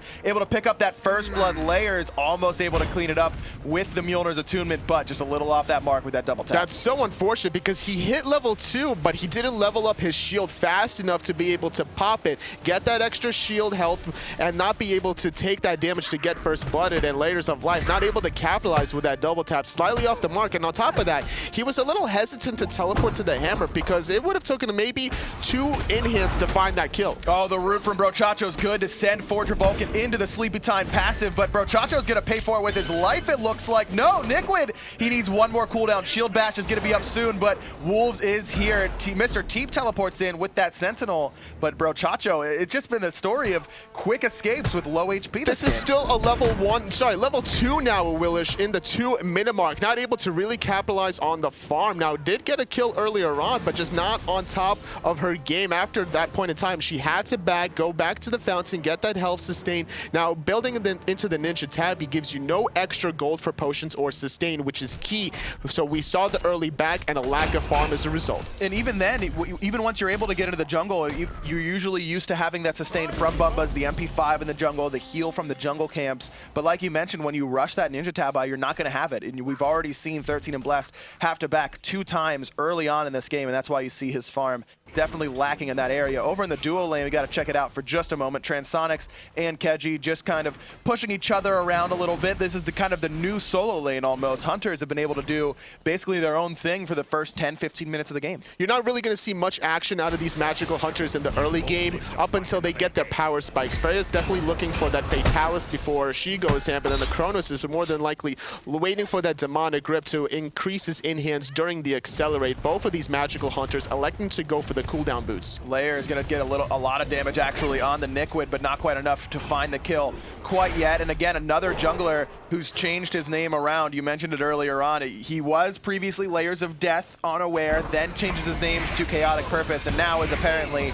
back to Layers of Life. You know, it's a new year, new season, it's a new Layers, you know? He sometimes has to find the yin to his yang, so now he resurrected himself. He's reborn as Layers of Life. We'll see how his attitude actually has changed, because previously in the past, he's had some issues in terms of getting along with certain people because of his talent kind of outshining a lot of his other teammates, but he's kind of let that get to his head sometimes. Absolutely. I think that his sort of chronicle, if you will, from early last season, he comes into the scene unaware, Challenger Cup team. They come out, start really, really well in the first 2 weeks. So hold that thought. Nikwid, nice shield dash, able to get out of there from that bird bomb. It's still going to take a decent amount of damage. The ring comes down, but he still has the Eagles rally, and it's going on top of Wolves with 13 and Blessed here. He knows he can't jump away, and Nikwid loved the decision to stay and fight in that ring. Great patience from Nikwid. He knew he wasn't in actual jeopardy because of the ultimate. Once he waited for the Odin cage, he knew he had to either use it defensively to get out right away, or because of the fact that he knew that a Wilsh was right around the corner, he could still bait for at ever so slight 2 to 3 seconds, take advantage of the physical power, the defenses that the Eagles rally or gives you, and then turn that 1v2 into a 2v2 into his favor. And Nikwid was on Elevate last season rather, really spent a lot of time in that solo lane and really developed nicely. I think he was one of the bright spots for that team that started off pretty well, but was kind of all over the place throughout the season. And that's what you were really trying to figure out in between splits. What works out for yourself individually and what works out for you and your team as a whole. So that's why a lot of times you'll see little shakeups here and there in between splits, especially in between seasons where there's going to be new metas created based off of new items, some god changes and redesigns as well. So a lot of these players are also figuring out themselves. 2 different styles of builds here coming out from the middle laners, Toli. You see Covey, he's gone for the cooldown boots right away, whereas Mr. Teep, he's gone for the Doom Orb. Little bit of an interesting choice to see the cooldown boots on Thoth. You're used to seeing the penetration boots on him. What do you think about the differences in the 2 builds? I think it's going to benefit the Scylla here if she can get off to a good start with the Kumbhakarna, but there hasn't been much action in the mid lane to really benefit and warrant this Doom Orb to take any successful action yet. However, this gives a little bit of a safety net for Mr. Teep to build those stacks without any pressure being applied to him, still getting those stacks. And once the Kumbhakarna does make some plays in the mid lane with one epic uppercut, the crush on a monster combo could easily blow up El Brochacho. Transonics has made the rotation. Mr. Teep, he doesn't know. He's going to have to use his purification. Epic uppercut. There it is, but it's final judgment from the lane. Covey, he's able to pick up the 2nd kill for my guys. Clean rotation there from Transonics, and that safety you were talking about, totally not there right now. That's what happens whenever the other team is the one to start off the engagement. Had it been Forger Vulcans to get that epic uppercut onto El Brochacho, we might have seen a totally different course of action, and it could have been even Mr. Teep finding the kill.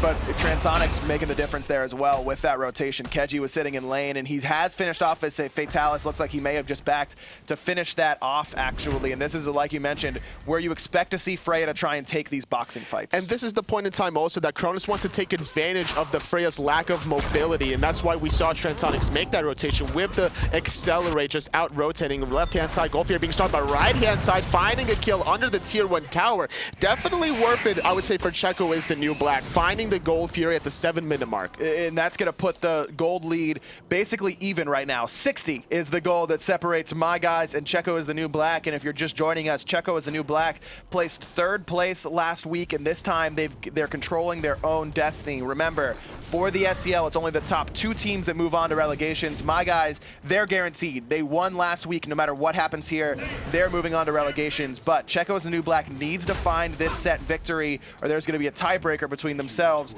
and saving Private Checo. Yes, as long as saving Private Checo finishes 3rd place, they will get themselves a total of 100 points. Similar to Checo is the new black, they're guaranteeing themselves at least 60 points now. But Transonics able to steal away that red buff away from Keji, doing a great job, and in the mid lane though missing that pull.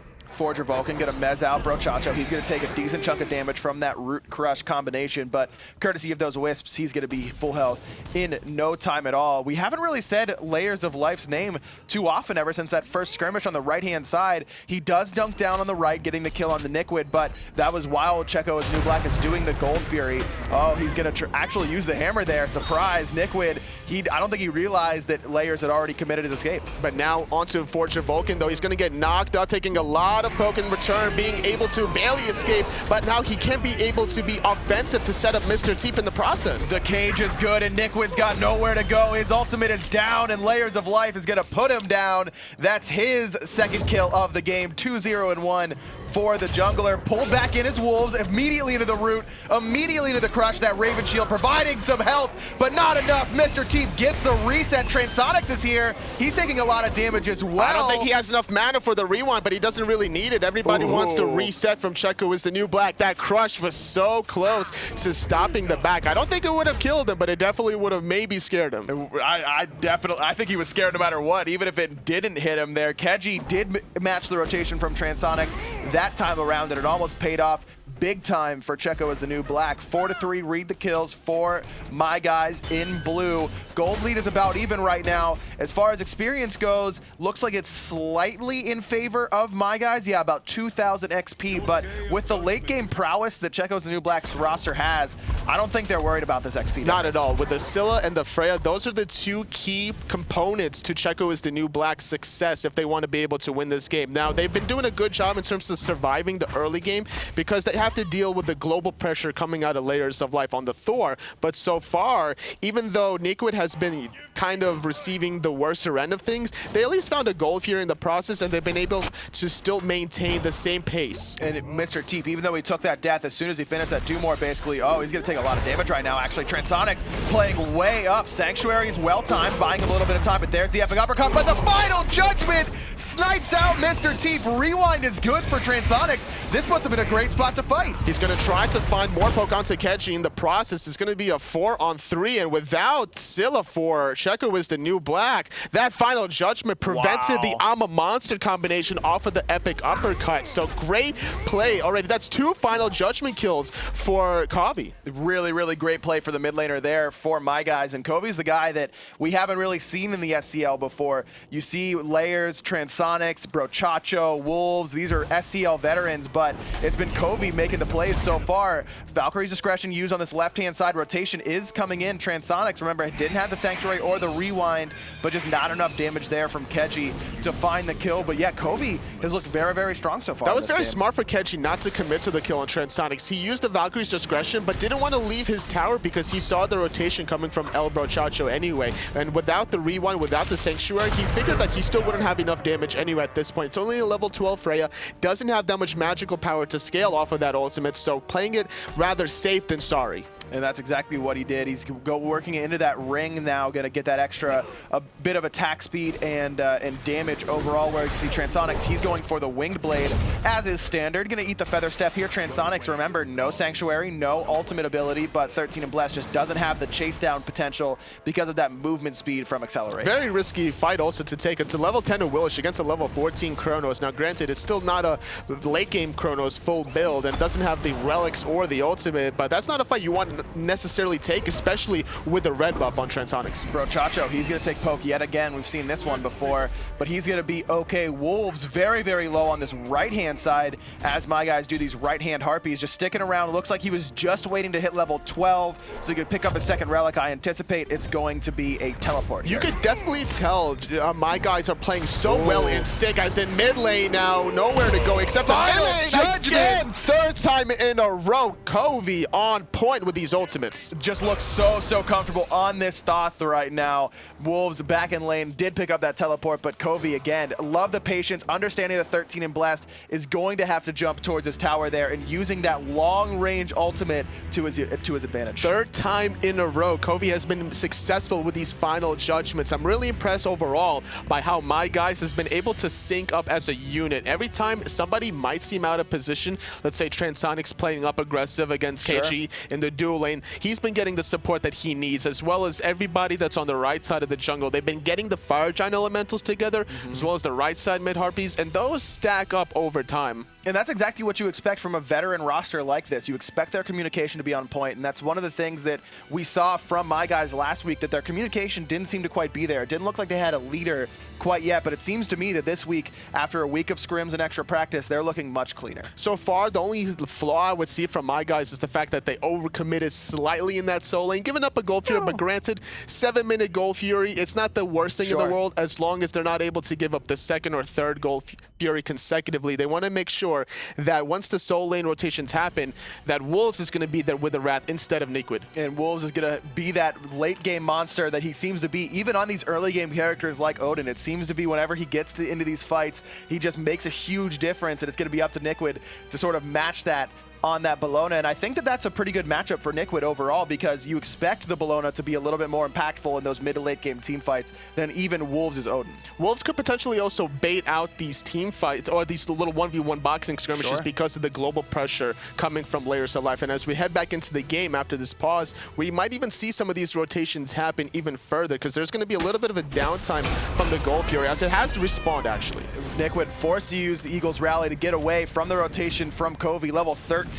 He's 2 levels up on the enemy solo laner, and he's doing a ton of damage because of it. Wolves is able to combine with Layers of Life and Brochacho to pick up that kill. Now Forger Vulcan locked in the cage. It's exactly what you were talking about, Toli. Evade and punish, used to get a little bit of damage, and I'm a Monster does nothing but tickle the opposition. Forger Vulcan escapes with his life, but a lot of cooldowns used to make sure he survives. Great pick off onto Niquid. On top of this, just poking out the Forger Vulcan in the process. It's still level 9 Kumbhakarna with Reinforced Greaves and Sovereignty, so he has a little bit of physical defense, but not that much magical, so a lot of damage being done from both Brochacho and Kavi in the process. Especially with Brochacho being level 11 right now. He's matching Niquid in the solo lane in terms of levels. In fact, he's ahead of his own jungler, Layers of Life.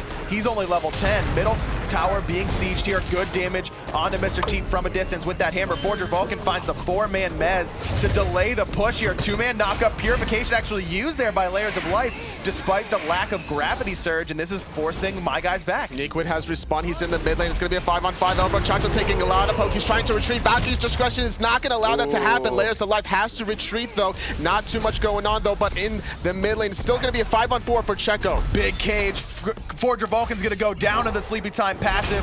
One more auto attack will do it. He's going to fall, but meanwhile, 13 and Bless is going to pick up Layers of Life on the backside. Covey, speaking of the backside, able to find another kill on the enemy jungler, it looks like, and Transonic still a 2 just for 2. trying to find it. Still a 2 for 2, but it seems that the health advantage favoring My Guys as they're able to put pressure onto this mid-tier 1 tower. Still, though, Kaji taking a boxing match, getting a nice double whoop. This could set up a crush opportunity, but Covey getting destroyed the by two-man Niquid. stun, though, by Transonics is going to buy him a lot of time. Mr. Teep thinking about sentling in right now. You can see it on his face. He wants it, but Transonics with that winged blade just a little too quick, and that looks like a great fight for My Guys. They get that tier 1 tower, but then Covey goes in and tries to box the Freya. And at this stage in the game, Freya's finished off that demonic grip. He's got the Talon trinket as well. That's a lot of damage available to Keji right now, and Covey found that out firsthand. Absolutely, and they were relying very heavily on the sustain from El Brochacho just to be able to continuously siege that tier 1 mid tower, but unfortunately, they used a lot of cooldowns, killing Niquid on the right-hand side, so by the time he came back in the mid lane, there was just everything favoring out for Checo. Ooh, Wolves pulled in from the gravity surge. Stun is going to not find a home there from Transonics. Brochacho still pretty low, going to take a little bit more damage from Niquid. The 2-man whoop directly into the crush. Mr. Teep erases the support player for My Guys. 1 for 0 in favor of Checo with the new black so far. Layers of Life up in the sky, looking at Forger Vulcan. Not going to be able to find it directly into the epic uppercut. The root crush dead. Mr. T finds his second kill. Transonics, he doesn't want to let it go. Transonics wants more, but he's going to get root during the Alma Monster, not finding the kill, and now we see Willish having to run for his life. Covey really wants it, so does the speed buff Wolves. They want to chase this down, but the blink is going to get him out of danger. It's going to be a 2-for-0 as El Brochacho actually just now reviving. Transonics still looking for Nickwood. The crush over the wall does a ton of damage. Finally, Nickwood's going to fall. Trans does pick up that kill. Keji decides he wants to fight, and he wants to take down Wolves. One goes down. Valkyrie's discretion now forces out the Sanctuary from Transonics. Teep is here yet again, but the minions eat that crush and sick combination. Overall, a pretty even fight there. Level 16 Freya at the 16-minute mark. This is where it's going to get really dangerous for my guys. They cannot allow this Freya to start freely casting any in-hands, even though Transonics can definitely keep up with it, and that's exactly what we're going to see out of him. He's just not going to hesitate to try to penetrate that back line and get off that damage. We see it time and time again, just how aggressive Transonics can be. So aggressive. That's his playstyle, Tully. He comes around the back and tries to get onto your backline immediately. He's not your traditional hunter staying behind the support, trying to play conservatively and wait for his time. He says, it's my time. Now, he tells you when it's his opportunity to make plays. And once these plays are starting to happen as the game progresses, these respawn timers are going to start getting longer and longer. It's going to give the teams more of an opportunity to start squeezing in some of these objectives. More importantly, the goal here is going to be looking mighty tempting very soon. Wolves still working on his Wingblade, whereas Nickwood has finished his off, and that's going to give him slow immunity right there from the slow from Odin. But on the left-hand side, like you mentioned, Gold Fury is the focus for my guys, at least in terms of warding, and it looks like they're the ones with vision control. No, actually, it's Checo is the new black. They're the one who have the sentries on the Gold Fury. They have so many around that triangular formation, but in the mid lane, we're gonna find the Mez into the root, gonna sustain it a little bit. The pull is gonna catch Fortune Vulcan with the ultimate. Covey charging up, final judgment, but not really wanting to commit on a level 10 Kumbhakarna. Yeah, a little bit of miscommunication there between Brochacho and the rest of his team. He wanted to go in on Forger Vulcan knowing that dash was down, but without layers of life in range to use that Anvil of Dawn, just not enough lockdown potential for that tanky Kumbhakarna. Speed buff secured there for Checo as the new black. 13 in Blast. He's had a pretty good game, 2-2-5 right now. But on the left-hand side, again, Gold Fury started up. And now Keji's caught out of position, forced into the double relics. Layers of life having to go into the sky, but Brochacho getting absolutely wiped off the map. But in the process, Forger Vulcan in the sleepy time, but they're focusing out Keji instead. So much damage. Valkyrie's discretion going to buy him a little bit of time. I'm a monster off the mark, over the wall, but Keji still boxing in the jungle, doing so much damage, but not enough to save his own life. Layers of life gonna take the life of Keji. I just said life 14 times. 13 in Blast. He's gonna do a little bit of damage to Kobe, force out that purification, but not quite find the kill. 1-for-1 there, or 2-for-1 rather. Forger Vulcan ended up falling as well, but Brochacho is just so far forward of the rest of his team, basically in every engagement so far. I like the thought process that my guys have, because they had Wolves bait out the speed bump, but hold that thought. Nickwood's gonna get focused out here in the in the jungle side here around the gold here. Transonics doing a perfectly timed Sanctuary, preventing that feather step. Wolves teleporting in just made such a big difference in this engagement, and he's doing so much damage. Nickwood just going to be able to get out by the skin of his teeth. Transonics actually gets blinked on there by 13 and Blessed, but he doesn't have enough mana to use feather step, I don't think. It doesn't even matter whether or not he had it. We see that the rewind is still available for Transonics if he wants to be able to use that. He hasn't been pressured in that last team fight whatsoever, and Skull Fury has been started yet again from my guys. They want to be able to really put pressure here without anybody from Checo's the new black. Both rats available for solo laners. Nickwood has to teleport into the tower. That's his only option right now. Kobe actually dashes in to try and zone away the enemy team. Gold Fury does go the way of my guys.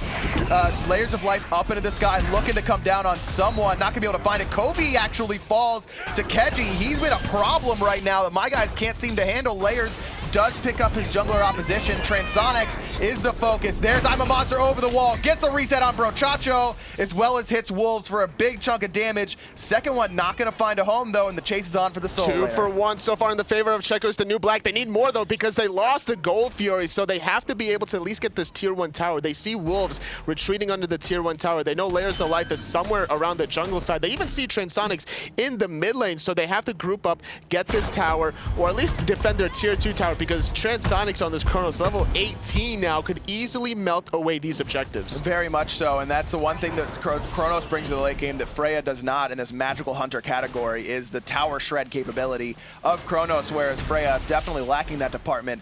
Not lacking in the damage department, however, though. Keji has looked absolutely so strong. Layers just stayed way too long in the enemy jungle. He's got nowhere to go, no mana left. Even if he has his ultimate, I don't.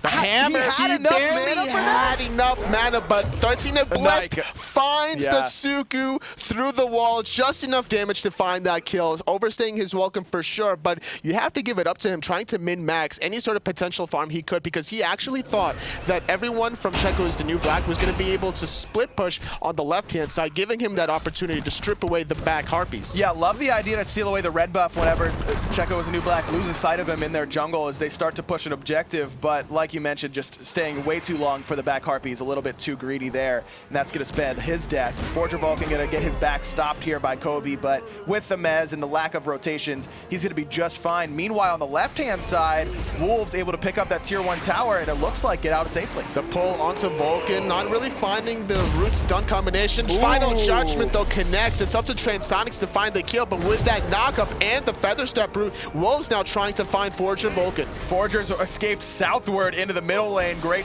pathing by him. Transonics, though, wants to keep on fighting. Wolves drops the cage, but he's pretty low. Gonna have to rely on that heal. Big damage there from I'm a Monster, but not enough to finish off Covey. Layers. He's up in the sky looking for the dunk, waiting for the enemy team to group up, but the call is to retreat. He's going to come down safely into his team's arms. You got to respect the call, but Transonics, he has no respect for Checo is the New Black, as he's in position for a 1v4. The rest of the team is basically sustaining off of the Sylvanas Wisps, and that's what you have to do. Play to your strengths. You know, obviously disrupting the backline would have been so beneficial for Layers of Life, especially with Transonics grouping up. But utilizing the Sylvanas sustaining and just grouping up as 5 is better in the long term. We were talking about it during the break, and I was saying that it looked like my guys had found their voice, had found their cohesive calling, but it seems to be a little bit different now after that pause.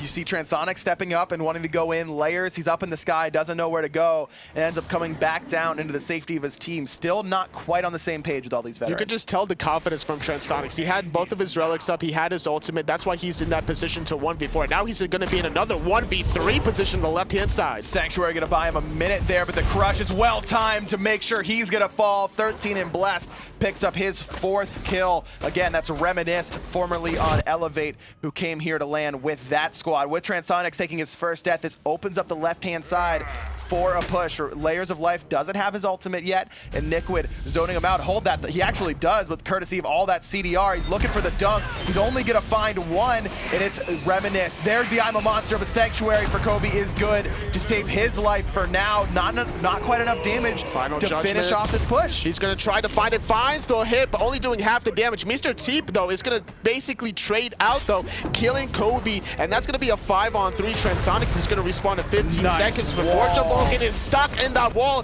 tower, not able to finish it off. Wolves was thinking about going in, but now he's going to have to retreat back under his tier 1 tower, and now Layers of Life forcing out Mr. Teep, going to stun him out. Brochacho, he needs to find the root in the pull, but Niquid is not going to make his life any easier. Layers still going in for Mr. Teep, but actually gets his hammer interrupted by the Mez from Forger Vulcan. The speed buff allows him to catch up to the enemy mid laner, resetting those Doom Orb stacks down to 25 rather. Niquid still here, but so low on mana. The knock up, the Feather Step, finding the kill onto Brochacho. This is what happens when you stay too long. 13 and Bless got poked out. He had to back, reset, come back into the team fight. Same thing goes with Keji. He was putting pressure on as well. So now he's going to be in another 1v2 spot as Transonics, thinking about going in, finding the stun. Knockup's not going to find its home. And 13 and Bless has made some really impactful blinks so far this game, saving his own life, getting the kill there onto Brochacho. Layers of Life up in the sky, looking to defend this Gold Fury. Checo, as the New Black, seems to know this is happening and is going to back off, but the full commit onto Forger Vulcan. That's level 13 Kumbhakarna, and he is tanky. Epic Uppercut going to buy him a little bit of time for now, and Layers, He's going to need some time bot for himself until that Mjolnir's a 2 minutes up. Valkyrie's discretion used there by Keji, just a little bit off the mark. Very premature. Wolf's going to get knocked up. The Feather Step yet again. Missing out the bludgeon, though. The Scourge finding its home. Just needs one more hit. The jump is going to get him out into safety, but no safety goes for Layers of Life as Keji finds that last hit. 2-man knock up there for a Brochacho. Everyone's looking at Keji. He's got no ultimate, but he's got both relics. At least he had them. Now they're on cooldown for the next 2.5 minutes plus. Another one falls there, and it's Layers of Life in the jungle. Despite 5-on-4 advantage for Checo as the new black, the sustain is still there for my guys, and they can still fight into this. It's a level 20 Chronos with Rod of Tahuti, red buff to boot, and that's going to be a lot of damage in these team fights, especially without any relics on Takechi. If they find that one pick, there goes all the DPS for Checo as the new black. And he's been the one that's really shining for Checo as the new black this game. I've talked about 13 and Blessed. He's had some good blinks and good impact there, and then Mr. Teep in the middle lane has had some solid I'm a Monsters, plus good follow-up off Forger Vulcan CC, but it's been Keji bringing in the most of this damage. If we can take a look at the player damage charts there, it is going to be him on top for his team, only topped by Transonics, and that's no surprise considering how aggressive Transonics is and playing. Looking where Covey is as well, right underneath that, hitting all those final judgments have been so key to my guys. Those long-distance snipes are not easy to hit, especially the timing of it, but now the timing of this goal here couldn't be any more perfect because nobody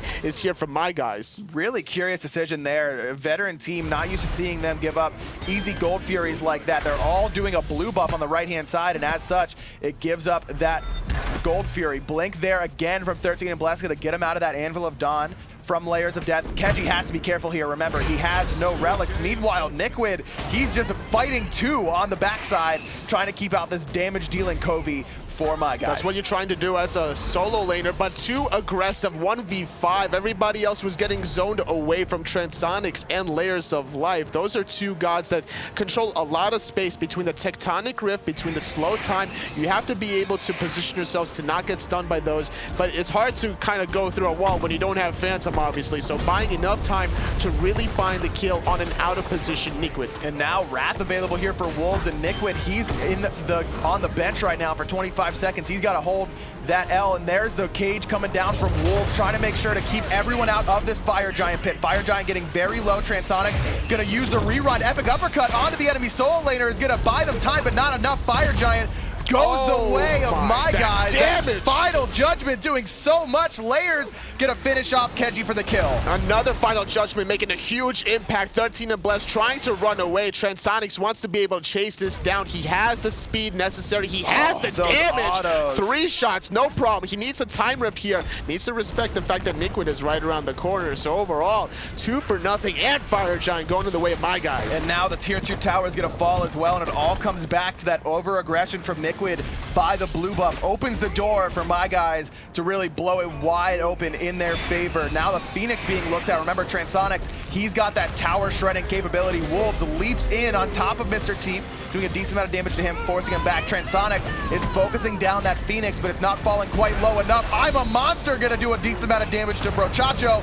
Not enough to find the kill, but the crush will do it. That'll spell the end for Brochacho, but Kobe's gonna pick up Nikwid in response. Not finding the sustain now any longer without the Sylvanas onto El Brochacho. Final Judgment was being charged there, tempting, very tempting there to try to dive that Phoenix. It was half health. Now it was a 5-on-3 advantage. Overall, great hold from Checo is the new black, being able to stop the Fire Giant team out of my guys. And now the tier 2 tower, I think they were considering it for a moment, but my guys, with Wolves being so low, without that sustain from Brochacho, they're going to back up. They've got plenty of time left on this Fire Giant, about 2.5 minutes to go before that buff runs out. So they've got plenty of time to push down these remaining towers. 29 minutes into the game. So far, it's still looking pretty good for Checo is the new black. Considering my guys has finished first last week, you know, we've seen improvements from them from previous week to this week, but they're still running into a little bit of a wall here from Checo is the new black. It doesn't matter what Checo it is, between saving Private Checo or the new black Checo. there's still some complications, I would say, for my guys in terms of closing out games. Absolutely. And again, it's Brochacho. He had such a big lead on Forger Vulcan in the early stages of the game. He was 2 levels up, but now he's a level down, level 14. 6 deaths on Brochacho. Do you think this is a matter of the team not following up on where he wants to be, or him just being too far forward? I think it's a little bit of a combination of both, honestly. It's more of him being out of position than anything else. Obviously, his build was a little bit staggered as well. He didn't have Sovereignty right away in his build, as he preferred to go for a more utility style with the MP5 for team fights, which benefits his teammates more than it does himself, as well as the Lotus Crown. So not having that HP5 means every time he gets poked out, despite himself having the Wisps, he doesn't have that aura up until later in the game, which is why he had so many deaths in the earlier stages. You can see the Witchblade being picked up here. That's trying to reduce that attack speed coming out of Keji, as well as that of 13 and Blast. And Nikwid. Nikwid is Bologna, pretty solid auto attack character in the later stages of the game, though he hasn't gone for a Frostbound Hammer, which is usually what you see. Wouldn't be surprised to see that be the 6th item pickup for the solo lane Bologna. Tier 2 tower on the left side falls to the Fire Giant squad of my guys. Tier 2 tower middle is going to be the next one. No contention whatsoever from Checo as the new black. Willing to give up their towers this stage in the game, but not the Phoenixes, and my guys knows that, and they're going to back up. A very smart idea for my guys to ignore the right side Phoenix push just to be able to confirm the guaranteed tier 2 towers. They still had that buff for about 1 minute as they pushed at the left-hand side at first, and this is what you want to do. You want to make the Titan more vulnerable for that final push. You don't want to give anything back to Checo as the new black in case, let's say, for example, they find 3 kills, they get 2 Phoenixes, they go into that Titan room, and then all of a sudden there's still that 1 tower remaining on the left-hand side, and then they left it at 2% health or whatever. Then they're going to be looking back at the game like, man, we should have got that tower. Now we know we have to play it more slow and steady.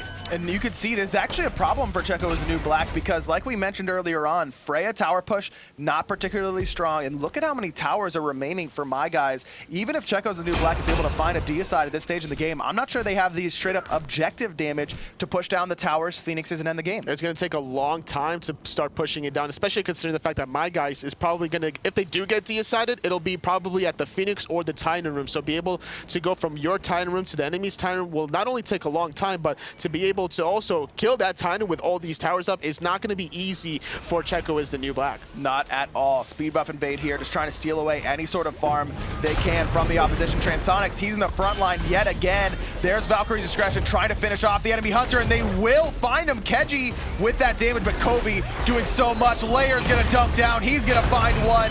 Next to fall is Mr. Team. 3 dead already for Checo as the new black, and that was a quick team fight going the way of my guys. No more magical damage on the side of Checo as the new black. There goes the Scylla, there goes the Freya. Even their jungler is gone now. It's all up to this Kumbhakarna and Bologna to stop the Fire Giant potentially, but if they lose their lives in the process, then their Titan is going to be left completely exposed. These respawn timers are going to take quite a while. 30 seconds for 13 and Blessed. The only thing that they have going for them is the fact that Transonics is not alive. Nikwid, he has the Wrath, and that's why you see my guys know they have to kill this solo laner if they're going to try and get this Fire Giant down. There's the double tap over the wall. The slow is good from Wolves. Nikwid, he's got no more HP. He is going to fall to Kobe. His 8th kill for the Thoth in the middle lane. Now only 1 remaining, and it's Forger Vulcan on this Kumbhakarna. That's a tall task to ask for your support player to steal away a Fire Giant. He has to time the epic uppercut perfectly to try to steal away this one. It's also going to be against the Wrath coming out of Wolves, so making it even that much harder. And now, my guys, 4-on-1. The epic uppercut going to be on the backhand side, just trying to find maybe a pick on Sokovia instead. The Wrath's going to come through any second now. There it is for Wolves. All 5 members get that Fire Giant buff. Transonics had respawns, and so he's going to have that as well, upping that tower push capability. Cage goes down from Wolves, trying to find the kill onto Forger Vulcan there, but that's such a short cooldown. Even though it's wasted, it doesn't really matter. With Breastplate of Valor, it's very short cooldown, less than 1 minute. By the time they back by, get everything that they need for this final push, it'll be back up for the Phoenix Sieges. Second Fire Giant of the game going to my guys with an 8,000 gold lead heading into the 34-minute mark. They're looking to close out this first game of the best of 3 set in the second week, trying to get an additional 100 points just to be able to get to the relegations where they'll be against Elevate and Kingdom. So this this is what you usually see from veteran teams, totally. Up against these newcomers, it could be a close game. It's very, very close throughout the mid-game, but it's one team fight that just goes overwhelmingly in the veterans' favor. It's because they've been there, they've done that before, they've been in these sorts of situations. Is this what you expected out of my guys? Is that team fight what you were waiting for? They know how to capitalize any advantages you give to them, whereas we saw Checo as the new black. They found a very early pick onto Transonics right off the get-go, but then they just grouped up too close to whereas Layers of Life really punished both the Freya and the Scylla. And without those two late game magical damage dealers, you cannot continue to team fight, which is why we saw my guys just be able to get their second fire gen for free. Nice meds there, gonna find 4. Roma Invicta over the top, doing damage to the back line, but it's not quite enough. Layers, he's going up into the sky. Keji's already used his ultimate. I'm a monster down as well. Kobe gonna delete Freya with that final judgment. Brochacho's so low, but he's still alive. Transonics picks up Forger Vulcan. Transonics underneath the Phoenix, still trying to find the kills. Rewind gonna buy his entire health bar back.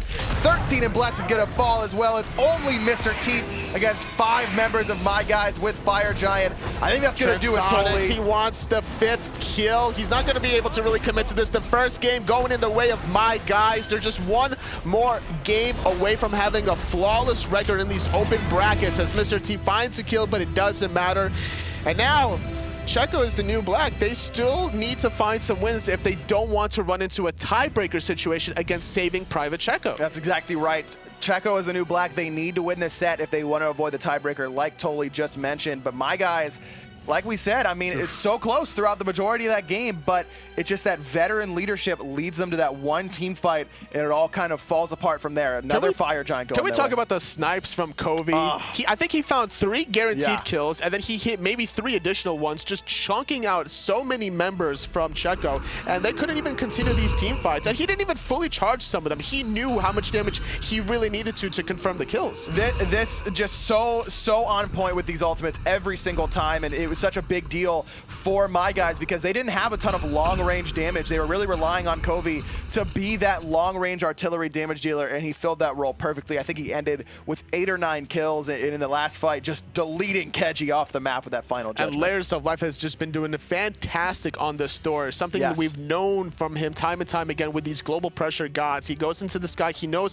which target is the most vulnerable, and despite him basically still being on the same pace as Nickwood despite the early kill, he's always been making a huge impact. Very much so. You can just see he engages with the double tap and then goes up into the sky to make sure that he can get a good vantage point on the fight, see exactly what target is the right one to go for. And I think that my guys is only going to get better as time goes on, still trying to find their footing as far as who shot calls they're listening to, where they want to prioritize, because you've got a ton of carries on this team. Kobe has absolutely proved that he's got carry potential in that middle lane. And of course, you've got Transonics in duo, you've got Wolves in solo, and Layers of Life, he was the carry on Aware whenever he was on that team. So it's kind of difficult to find your identity when you've got that much playmaking potential on one squad. And you can tell his discipline has definitely changed as well. That one time around the Fire Giant where he didn't want to commit to that Thor ultimate, despite Transonics was basically 1v5ing by himself. Transonics always wants to commit to the fight. Make no bones about it. We're about to commit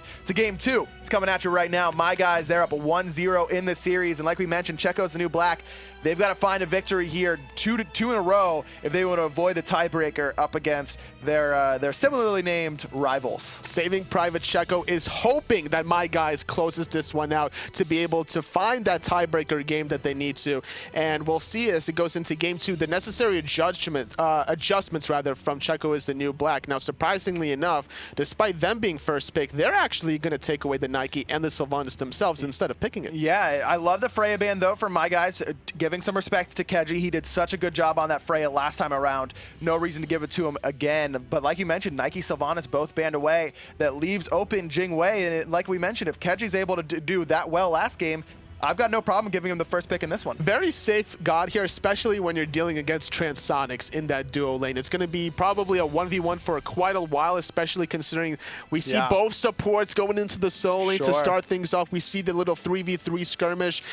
Barely able to escape that was Checo is the new black. They were all solo at level 1. Very much so. Willish and Odin locked in, solidifying that right-hand side for my guys. And again, Wolves just commits to this Odin pick. I mean, that's just what he wants to play. If all it the ain't time. broke, don't fix it. And they find ways to really synergize with it. You know, this time around, it's going to be layers of life on the Willish to make sure that Wolves is not going to be disrupted whenever he decides to commit on the jump. Also making sure that if anyone does pick leaps to try and get out of that Odin cage, they're going to be pulled back in very easily because of that gravity surge. Ratatosker and Ra locked in for Checo, so this gives Checo the sustain that they were lacking last time around, that my guys really were able to take advantage of, picking up this Ra. However, it's into the Odin. That's pretty scary. It's very risky to pick a Ra into the Odin. Now, that means that there's going to be a lot of separation between Mr. Teep and Wolves. You don't want to be anywhere near this Odin cage. And now on top of that, you have to be way further back because El Brochacho is going to be coming in with those walls. Very much so. Love this pickup for Brochacho, one of his signature picks on this Ymir,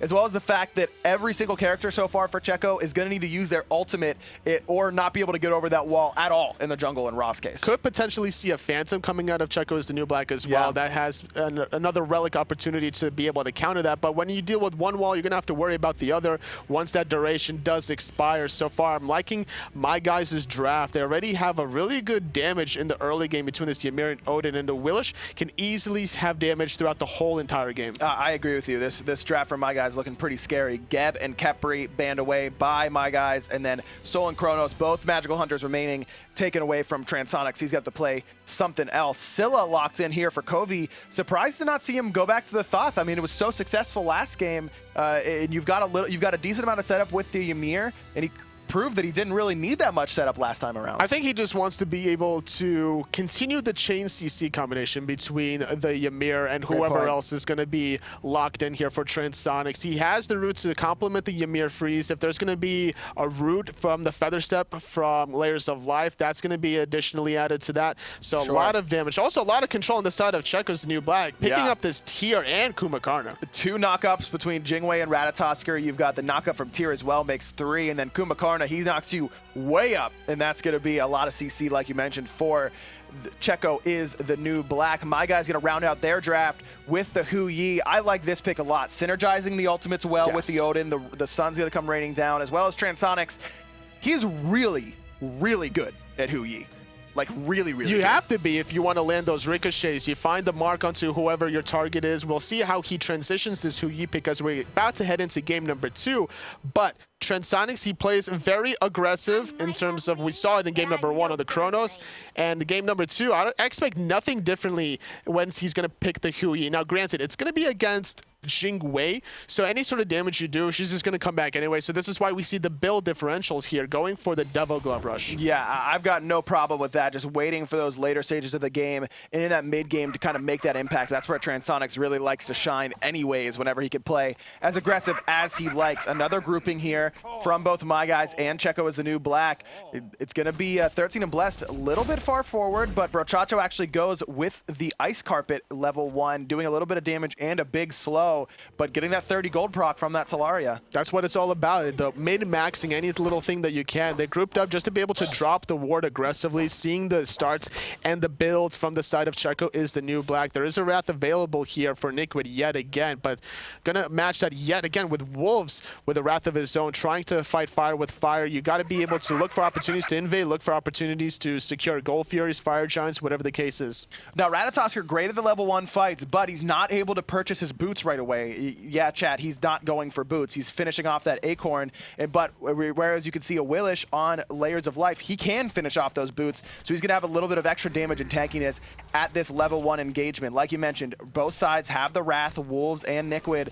Going to be a matter of who's going to be able to pull the trigger at the right time. Niquid has a power cleave available, a lot of damage onto him from that Feather Step and the jump in from Wolves, but not quite enough to finish anyone off quite yet. Niquid still wants to fight here. Ice Carpet just a little bit off the mark. That would have spelled a lot of damage, but there's the damage from Brochacho. Smacks down 13 and Blessed for that first blood. Speed buff going to be next. That's going to go the way, and Niquid may have just killed himself trying to save it. He definitely did, because he doesn't have his dash. He elected for the power cleave instead at level 1, so he has no possible escape, and that's 2 early kills for my guys, and walking away with a speed and a blue buff. And now, after they get this, they're going to be able to clear the wave, clear their own jungle side, and this 1,000 gold gold lead almost that they have at 1 minute can be about 2,000 in the next minute. It's going to be very, very tough for Checo as the new black to recover from just it's really two missteps there. The death on to 13 and Blast, fine, that happens. But Nickwood has to know that he cannot go in there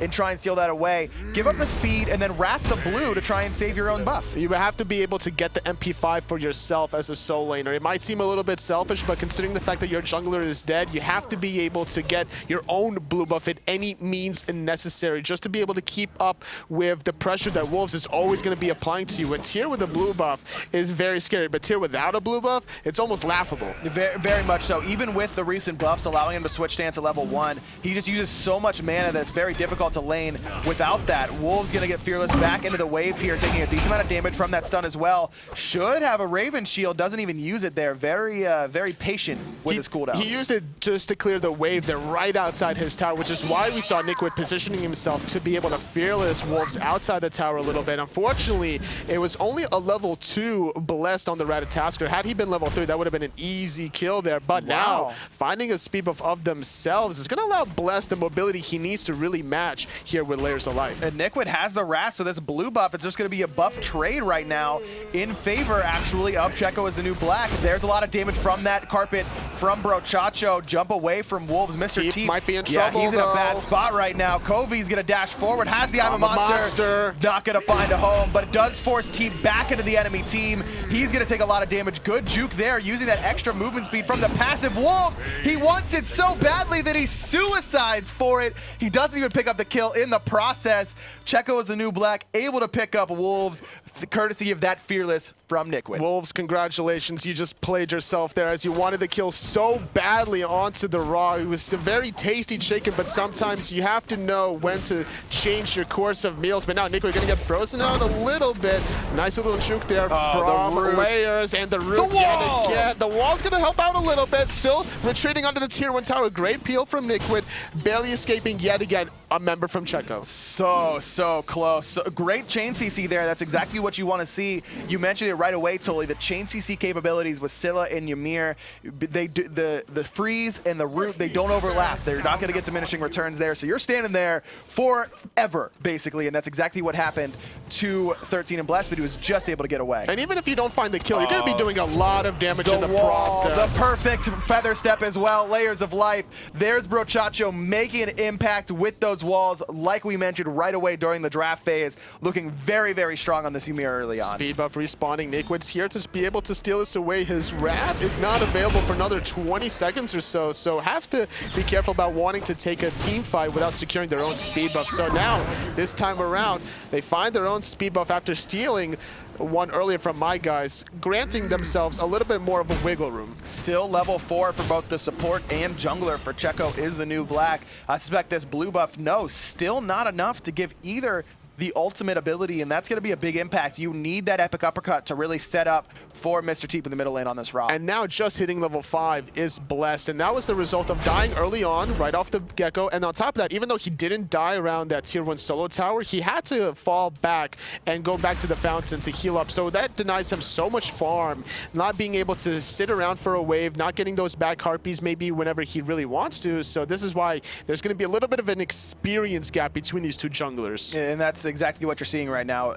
Still level 5 on both ends, but Layers of Life certainly farther ahead in that level 5. On this left-hand side, both Hunters have the red buffs, both level 8, which is about what you expect to see. Transonics has finished off his Devourer's Gauntlets, so he's getting those stacks going, whereas, like you mentioned, Keji, he went straight for the Ninja Tabi right now on the Spiked Gauntlets. On the right-hand side, the beautiful Cage, gonna lock in 13 and Blessed for now, but Forger Vulcan's the one taking the majority of the damage, courtesy of that Shards of Ice. He's gonna go into the Sleepy Time passive. He's gonna fall. Wolves able to pick up his second kill of the game. 2-1 and 2 for the solo laner. He's been a part of all 4 kills so far for my guys. Nobody really there to save him out. Nickwood didn't want to pursue that opportunity. We saw the early escape barely coming from Blessed. He got caught on the dash, barely into the ring, had to use the ultimate defensively. He could have still lingered around in the air for a little bit while, but the fact that El Brochacho was still channeling that ultimate underneath makes it so much less tempting for Bless to come back into that action. Very surprised we didn't see the shell used there from Forger Vulcan, trying to buy himself a little bit of time. Maybe that would have persuaded 13 and Bless to come in and help him out. Instead, he got ditched, and he got dead from that Shards of Ice. But despite that sort of action, 13 and Bless is now on top of the experience gap, level 7. But now, layers of life, he wants to kill, but no fear at all. Nico landing right back down with that Lawbringer. 13 and Bless trying to do some more poke, finding the heal with the power cleave. The shield not going to be able to detonate onto anybody. The root finding its home onto Bless. The Wrath stun, keeping himself alive a little bit longer. Wow, so close there. I thought Nickwood was going to use that Wrath stun to guarantee the change stance Fearless, but I guess didn't have it available. Wasn't there for the cooldown quite yet. All in all, a lot of ultimates used, but no kills on that right-hand side. Nickwood has proven to me that he is, pardon the pun, fearless in that lane, going up and down with that Lawbringer. Sometimes you gotta just force the issue and know when to be able to use those abilities without any sort of fear. So right-hand side was pushed under the tower. Left-hand side, Gold Fury going in the way of Checo as the new black. Yet again, similar timing to the last game. 7 minutes last time, 2 seconds earlier than the previous game. Very, very similar, and that tells me that my guys, when they rewatch this VOD, they're going to say, we got to get better at our Gold Fury control. That's 2, or 3 rather, in the last few games. Oh, the wall, though, is perfect from Brochacho, and he doesn't even use the freeze. The disrespect is there for 13 in Blast. But, like you mentioned, Gold Fury going the way of Checo as the new black keeps this game even.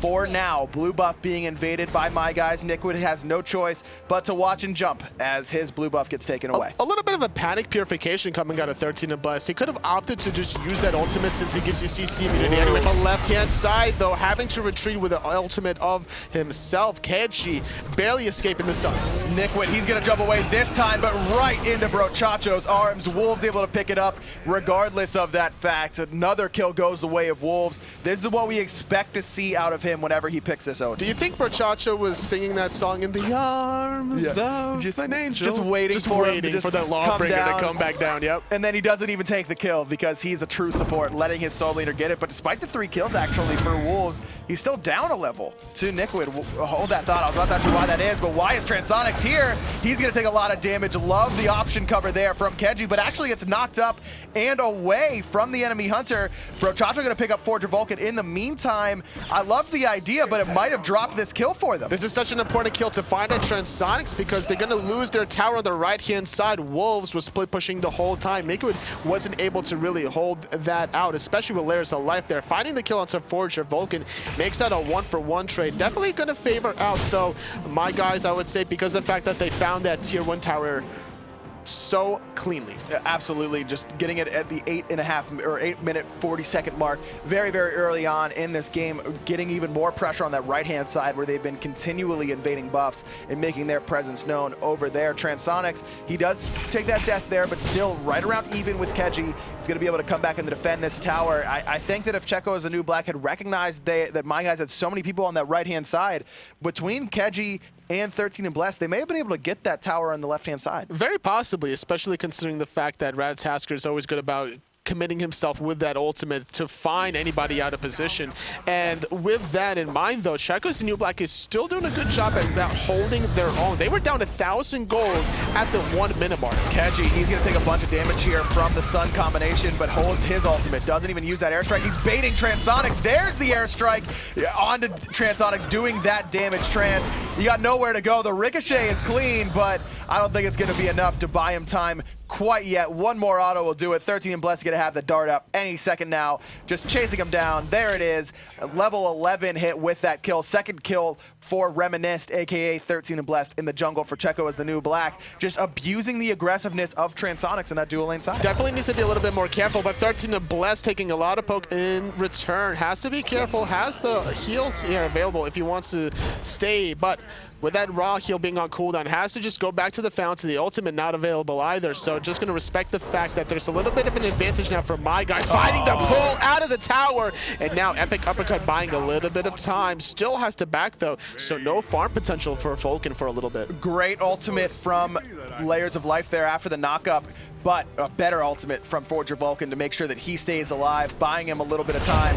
No cooldowns available for Covey there, so no way he falls just because of those auto attacks. Another blue buff goes the way of my guys. It doesn't even matter if you find the kill. You put pressure to the point where if Forger Vulcan has to back, that's one less Guardian you have to worry about. There's no roots, there's no messes you have to worry about, no epic uppercuts. This gives a positional advantage for my guys to get that speed buff for the second time in a row and the blue buff for their second game. And again, it's Brochacho, a big lead. He's actually second in net worth right now in the game on this Ymir. 2-0-4, just getting tons. The Travelers giving him extra 30 gold every time he hits an enemy god, but just always participating in these invades. Transonics, though, he's the one now retreating under his own tier 1 tower. He knows the fact that he's been bullied so heavily his last 2 deaths. He hasn't been giving any sort of breathing room, and now yet again, look at the ultimate left-hand side, not finding it, but he knew the fact that right around the corner was blessed. They had the ward positioned very nicely, but underneath, though, here comes the rotation from Layers of Life and Brochacho. Brochacho looking for the wall, the knock up there on the 13 in blast. There's the freeze as well, the carpet,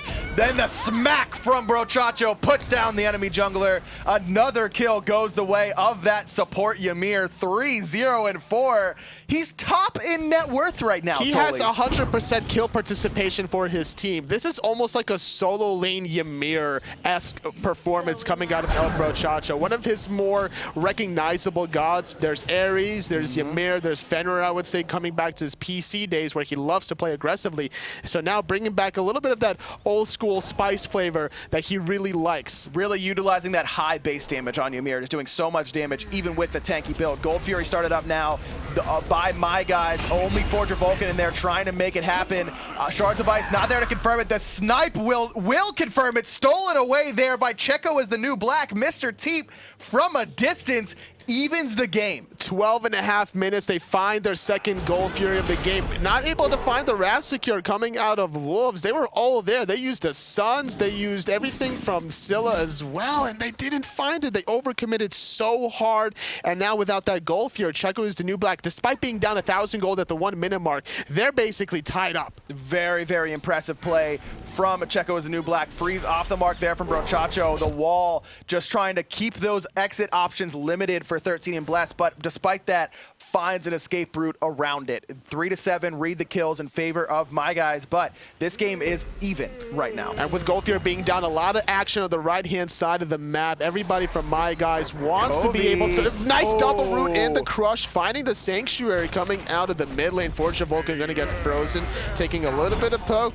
finding the root onto Brochacho, but nobody else is wanting to commit because Nikwit is out of position. Oh, Covey, the Sanctuary, saves his life there. The snipe was perfect from Mr. T, but not enough. Up and down, Lawbringer does a lot of damage to Covey, but not quite enough. Nikwit, he's gonna fall here, I think. No, just so much healing there from that power cleave. 13 and blessed, able to come in and pick up Covey. He is gonna fall in exchange. 2 layers of death, but 1 for 1. Covey buys himself time with that Sanctuary there, but the dive composition from Checo as a new black can't get away from the tier, the raw, and the Ratatosker. Great jukes coming out of Nikwit, able to barely avoid on a monster. He goes up and down yet again with the Lawbringer, just no fear, able to basically control a lot of space. He knew just how much sustain he would get back from that defensive stance power cleave to be able to stay in that team fight. He has a lot of cooldowns with that Breastplate of Valor. It's already an 8-second cooldown at max rank, and with that Breastplate of Valor, it's going to be about a 6.4, so great usage staying in the team fight as long as possible. And just despite the fact that he's 1-2-1 to Wolves' 3-1-3, obviously Wolves' stat line looks infinitely better, but the net worth is in favor of Nikwit. And remember, the 2 Gold Furies certainly helping out with that fact, but you also have to keep in mind that he's lost almost every single blue buff. My guys has taken away almost every buff from Nikwit, and despite that, he's able to stay in this lane and make a big impact and do a very good job because of it. He's been able to still get any sort of waves that he possibly can. He hasn't been really getting pushed under his tower for the majority of the game, despite losing the blue buffs does hurt, but that's about 100 gold every 3 minutes or so, so those 2 Gold Furies definitely compensate very heavily for those 2 or 3 that was lost previously. So Brochacho doing a nice little defensive wall, buying some time, left-hand side, still being putting pressure on the red buff. And that's exactly what My Guys is trying to do. It is secured there by Checo as the new black. Keji, level 16, able to keep everyone at bay. There's a stun, though, into the double stun from Brochacho, waiting to wall off the opposition. Keji so low. 13 and Bless comes crashing down, trying to create a zone. Transonics up into the dive bomb just before that Searing Pain finds a mark. Couple ultimates used there, but no kills going the way of Checo as the new black. And Nickwood, he wants to be able to get in position to do something with a Fearless, but everybody's just so far back. He had to go for the Wrap teleport, so he doesn't have the blink opportunity to dive. Cage there, two Bimbers caught in. There are the Suns, there's the damage. Airstrike gonna get Keji away from that, and Forger Vulcan able to survive as well.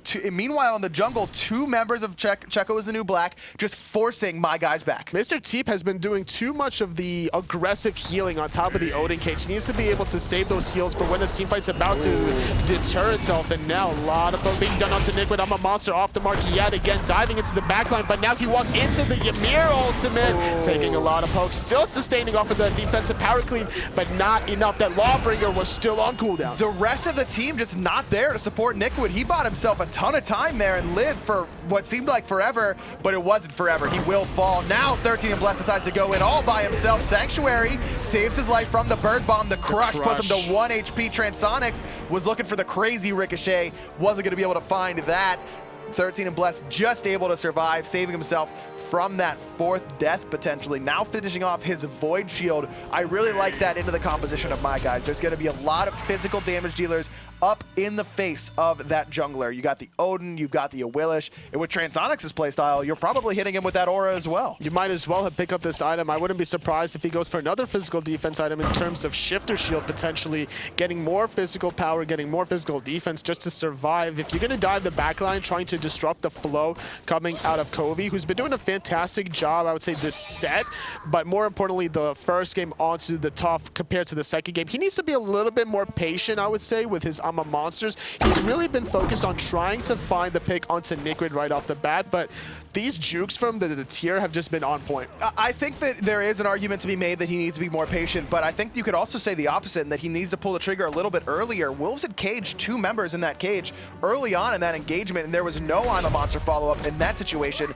when there's a much smaller area to juke around, as well as the slow coming down from the Hu Yi ultimate. I think that might have been the opportune moment there for nice Kobe. Fearless, though, onto Transonics. He's up in the sky. He could land back down onto Nickwood, but gonna find the cage onto Fortune Vulcan. The wall from Brochacho. So on point is Brochacho this whole game. 3-0-7, still 100% kill participation. Love the ultimate there from Kobe to give him the CC immunity. There's the I'm a monster, but it was too late. Kobe doesn't matter. Still going to be able to pick up that Ratatosker with the kill. Sun come down. Keji has to airstrike away, but Brochacho, he's waiting for him yet again. Actually goes for Mr. Teep, zoning away the backline to make sure his backline can pick up Keji. Brochacho knew that he had nowhere to go, so he covered that option going to the right-hand side. That's going to be a free tier 1 tower for the side of My Guys, and without two members here for Checo is the new black, there's no possible defense for the tier 1. They're even going to put pressure on this tier 2 for My Guys instead of going for the Gold Fury. Transonics here, he's got the Itch of All, but no Executioner quite yet. Wall is again. perfect there. Nickwood, he's stuck. The Mez for Forger Vulcan buys him a moment, but he gets Goomba stomped by Transonics. He's going to pick up that kill. Mr. Teep juking for his life in the cage, knocked up, pulled in, feather step not even necessary. Covey gonna finish off the mid laner. His second kill of the game. Tier 2 tower falls in favor of My Guys. The Gold Fury next on the list. This game has just spiraled completely out of control. What just happened in the past 2 minutes? It was My Guys basically tied up with Checo's the new black, as 2 Gold Furies were in the favor of the blue squad, and now with that last team fight, finding those 3 kills. Freeze, knock up, see you later. Forger Vulcan's gonna fall. Covey brings the damage as well. Now the middle tier 2 tower, that's next on the list, and it's just 1 by 1. Checo's the new black falls to My Guys. And the respect here to not even go for the gold here, but instantly going for that tier 2 tower, recognizing that there's a very small window of opportunity with these respawn timers, has to take full advantage of it. Obviously, without Mr. T from earlier on finding that pick outside of the tier 2 left tower, they don't have to worry about that sustain option, especially considering the fact that he has the Rod of Asclepius, taking advantage of that, goes for the second additional tower in the tier 2 mid, and now once they back, buy, get all their items that they need, then if they wanted to go for the Gold Fury.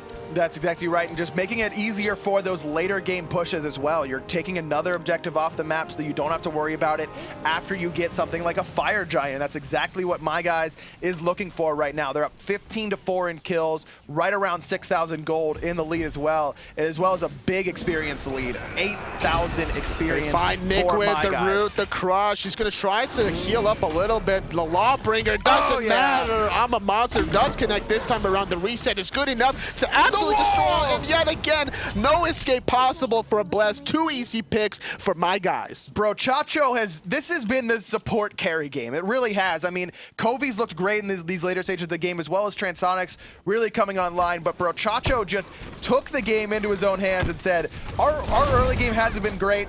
I'm gonna make it great. They're gonna be able to get that Fire Giant down, 5 members, all with Fire Giant. A rare missed wall there from Brochacho. The snipe is going to do a decent amount of damage to Kovi, but really nothing to write home about. Ricochet not going to find a mark for Forger Vulcan as well. And with these 5 members from My Guys with Fire Giant, this tier 2 tower on right, the last tower remaining for Checo is a new black. This is going to fall, and totally it looks like we may be seeing a tiebreaker. It's looking that way. A very clean performance from My Guys. Brochacho has definitely put the team on his back. He's making My Guys great again in this second week here. Probably going to walk away with another 100 points, finding the freeze on to Forger Vulcan, the damage follow-up from Kavi, just taking so much poke. He's trapped in the cage, so the Raw sustain is not going to be doing anything. Not at all, but not at quite enough damage. It's Layers of Light taking a decent amount of damage there. Look at how much Transonics is chunking for, diving in to that Phoenix, not worried about that damage whatsoever. And Checo is a new black. They're scared. They don't want any part of that. They back up. Right-hand Phoenix does eventually fall Freeze for onto My Blast, Guys. though. He's forced into the Sanctuary. The wall is probably going to be, nope, not going to find the escape Nick now. Wynn. Fearless under the mid.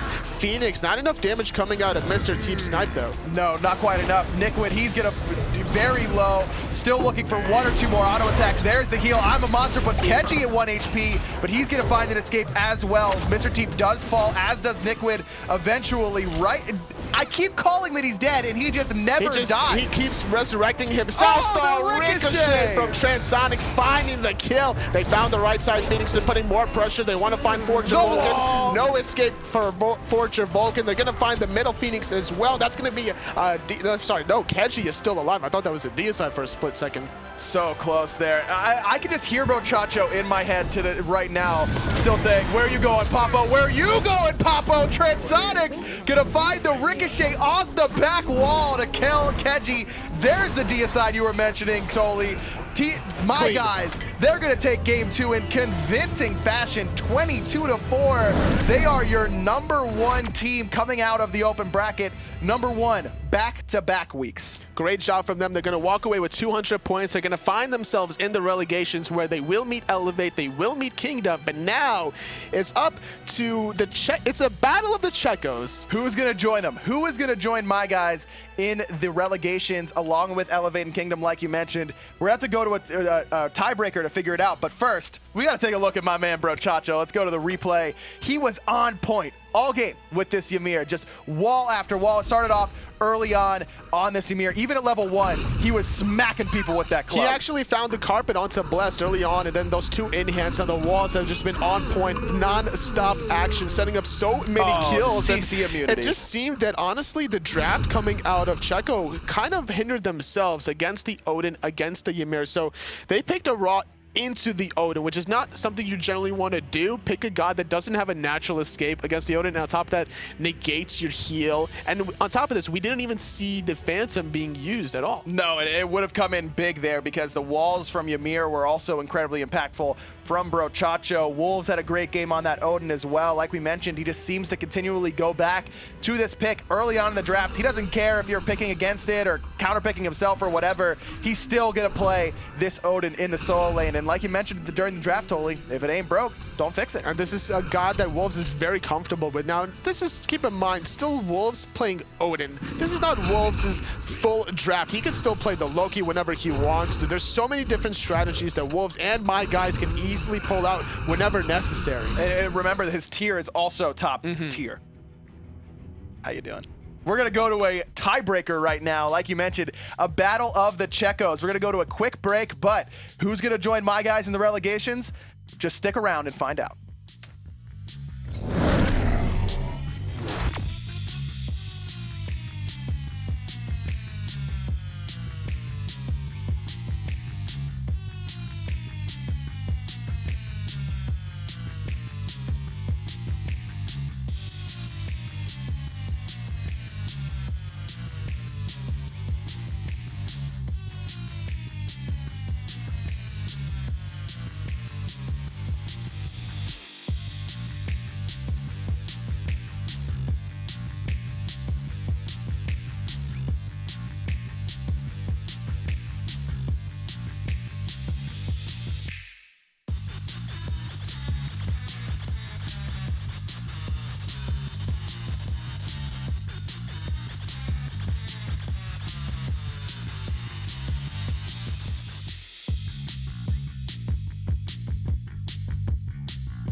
Welcome back, everyone. Here we are. This is what it all comes down to, a tiebreaker match to determine who's going on to relegations. And it's two teams that really, really like Michael Checo. It's Saving Private Checo, and Checo is the new black. A lot of familiar faces on both, but let's take a look at the standings and see exactly how we got here, Total. So we saw the last set.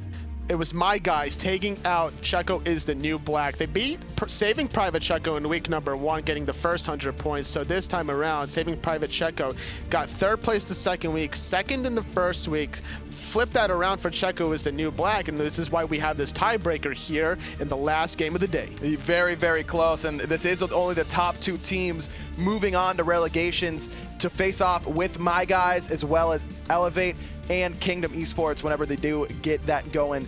So for the relegation. So this is, like I mentioned, a lot of familiar faces on both sides here, totally. We just watched Checo as the new black. And then on Saving Private Checo, you've got the likes of Stormy Rays, iCamp Solo, now known as Joey Donuts. You've got Truancy and Zaxi as well. Joltak, their support player, going to round out their 5. So 2 really strong teams here, both deserving of this relegation spot. Absolutely. I'm really excited to see Zaxi play here in this tiebreaker game against Checo is the new black. We're going to see as we head into picks and bans what kind of strategies have been developed, because there's a little bit of an advantage, I would say, for Saving Private Checo, as they were literally just watching that last game. That's true, but also keep in mind that today, Saving Private Checo lost 2-1 to Checo as the new black. So this is, it could be the new black has the advantage in momentum, if you will. It's so difficult for, like, I feel bad for production with these 2 names. Like, what are you supposed to put? You can't put Checo for both. Checo 1, Checo 2. Yeah. Roger, Thing 2. Whatever. Zeus, that's going to be the ban for Saving Private Checo. On the other side, Nike, that's exactly what you expect to see out of the second position, banning away that Nike. Kumbhakarna being taken away. Respect ban. Yeah, Forger Vulcan has played that both times. We saw him in the finals. Must have had an impact in their set as well. So Kumbhakarna is one of these niche picks where it's not necessarily going to make or break the game, but it makes it way more annoying than it actually needs to be. You have the root, the mesmerize, the epic uppercut, which sets up just so many other abilities, and the lane clear with a dash. Not to mention that potentially the Kumbhakarna could also be played in the solo lane. We haven't really seen that very often, but that is one opportunity that could be explored. Ratatoskr, another character that can go into the solo lane or in the jungle, not like the support from Kumbhakarna, but has that flex pick opportunity for Saving Private Checo. Sylvanas, however, left open. That's going to be for Forger Vulcan in that support role. We're going to see him on a new god this time around. You ban away the Kumbhakarna, you give up the Sylvanas. You know, you Sylvanas and Freya. Pick your poison is the kind of game that Saving Private Checo is flirting with. Giving up a lot of control, I would say, with the Sylvanas, and a lot of late game magical damage on this Freya. Saving Private Checo needs to find a way now to either eliminate this Freya right off the bat or negate the sustain options from Sylvanas. And Keji looked so strong on this Freya. Really interested to see how that matchup with Zaxi goes, because Transonics and Keji was very back and forth in that lane. Poseidon locked in for Truancy in the middle lane, and Ymir seemed to be the Achilles heel for the new black, so you might as well try and pick it and copy what Brochacho just did. But this leaves open the fact that Kronos could get banned away here, and I was really expecting to see that picked up. You usually see that banned from Zaxi. That's his strongest character, and they're electing to go away from it here. Well, they're not going to elect to ban the Kronos. They already have the other options as well. Soul could be potentially played. Jingwei is open. That's another option to deal with the Freya. Jingwei going to get banned right off the bat. And I like the strategy coming out of Saving Private Checo. Picking up this Ymir and Poseidon, they're really trying to lock down, I feel like, the Sylvanas. Yes. Freeze, Whirlpool Kraken, get him out of the team fight right away, eliminating the sustain options. And we saw that happen to Brochacho when he was playing that Sylvanas in the final set there between Checo as the new black and my guys. He was just abused on that Sylvanas, do that immobility. It is not going to be a Kronos ban for Checo as the new black, allowing Zaxi to have that option to pick up the character he is known for. Tyr banned away from Nickwood after a strong performance for him, and then Thor away from Reminisced, aka 13 and Blessed. You can definitely tell the target bans from the new black and Saving Private Checo. The focus onto Zaxi, leaving the Kronos open, taking away the Jingwei and the Soul, whereas they don't want to have the solo / jungle side too strong here. Tyr and Thor controls too much space. Now, that allows the Mercury to be locked in, which is an interesting factor because you don't have that much control compared to a Thor or Ratatoskr, but you certainly have the damage. They've got plenty of damage on the side of the new black. They don't have to worry about damage whatsoever. Erlong Shen locked in for Saving Private Checo. That could go into the solo lane with Stormy Rays. I expect that's where it's going to be, though you could see the Erlong Shen in the jungle and Ratatoskr in the solo lane. Ullr actually going to be the selection here for Zaxi in the Hunter role. Why do you think the Ullr pick? So the Ullr pick here against Freya, it's an early game god versus a late game fraud. You want to exploit the fact that Freya doesn't really come online until the Fatalis anyway. So this also might tempt out Forger Vulcan to stay in that duel lane, keeping the Freya alive for as long as humanly possible so that she can get to these team fights around the Gold Fury. It's going to be an interesting matchup in that duo lane. Chalk locked in the solo. Shout outs to Tom F. Battinger. I know Chalk where money. he is, but he's going to be excited about that pick. Either way, into that Erlong Shen in the solo lane, at least that's what we expect. And in both drafts here, they've got plenty of damage, but a little bit more lockdown, I'd say, on the side of Saving Private Checo. You've got a lot of long-range CC coming out of Erlong Shen into the whirlpools, into the stuns. They've got a lot of lockdown. Absolutely, especially the wall, which will destroy Mercury's potential to get into team fights. A well-positioned and timed wall from Joltak can disrupt the ultimate, not allowing him to cut through the lane. But now Joltak positioning himself for maybe a freeze, maybe a slow, instead going to absorb a few cooldowns, and it's just going to be the rest of Saving Private Checo trying to spot out the itemization choices from Checo's new black, along with dropping some wards. Love the itemization choice here from 13 and Bless, going for those Talaria boots right away. It synergizes extra well with Mercury because you can get those Talaria procs from a distance with Major Look, as well as the fact that his power scales off movement speed, and there's no better movement speed in the early game than going for right away these Talaria boots. As long as you're not in combat, you're going to be ping-ponging between the jungle buffs so quickly. You're also going to have the HP 5 to be able to sustain the damage you take from the buff camps without that Bummus Mask. Now, granted, you're going to pick up Bummus Mask anyway afterwards, but like you mentioned before, it's not a bad idea to explore this option, getting some gold to begin with, and then go for the Bumbas. 3v3 engagement here on the right-hand jungle. Both teams have some good early game pressure here with their selections. Erlong Shen, Ymir very strong in the early game, whereas on the other side, Chalk and Sylvanas very, very good at these level 1 fights. Nickwood also known for his Chalk play. That definitely one of the gods that he plays a lot of. A couple emotes back and forth. Everyone's on the same page. We're all friends here, but this is not going to be a friendly matchup, I don't think. This is a game to determine who's going on to relegations. Both soul laners do have the Wrath, and they're just flirting with danger. This is not a bad idea for Saving Private Checo because they wait out long enough to the point where the waves have met, so you don't want to miss out on any melee minutes worth of experience or gold. Finally, though, the rotations from the mids have started to make its way towards the right side. Neither buff has been finished off. It looks like you see Mr. Teep there just thinking about doing that speed buff or starting it up, but like you mentioned, the overwhelmingly stronger wave clear for Checo as a new black is going to make sure, Saving Private Checo secures that speed buff for themselves. That now it's going to be Forger Vulcan dashed onto by Joey Donuts. They're looking for a little bit of extra damage, but he put himself in a bad spot, forced to use a purification because of that special delivery. Shell popped there from Saving Private Checo, still looking for the chase. The two-man route, Truancy, he's going to fall. First blood goes the way of Checo as the new black. Just too out of position there. His purification was used earlier on, so he wasn't able to escape that Scylla route. So granted, it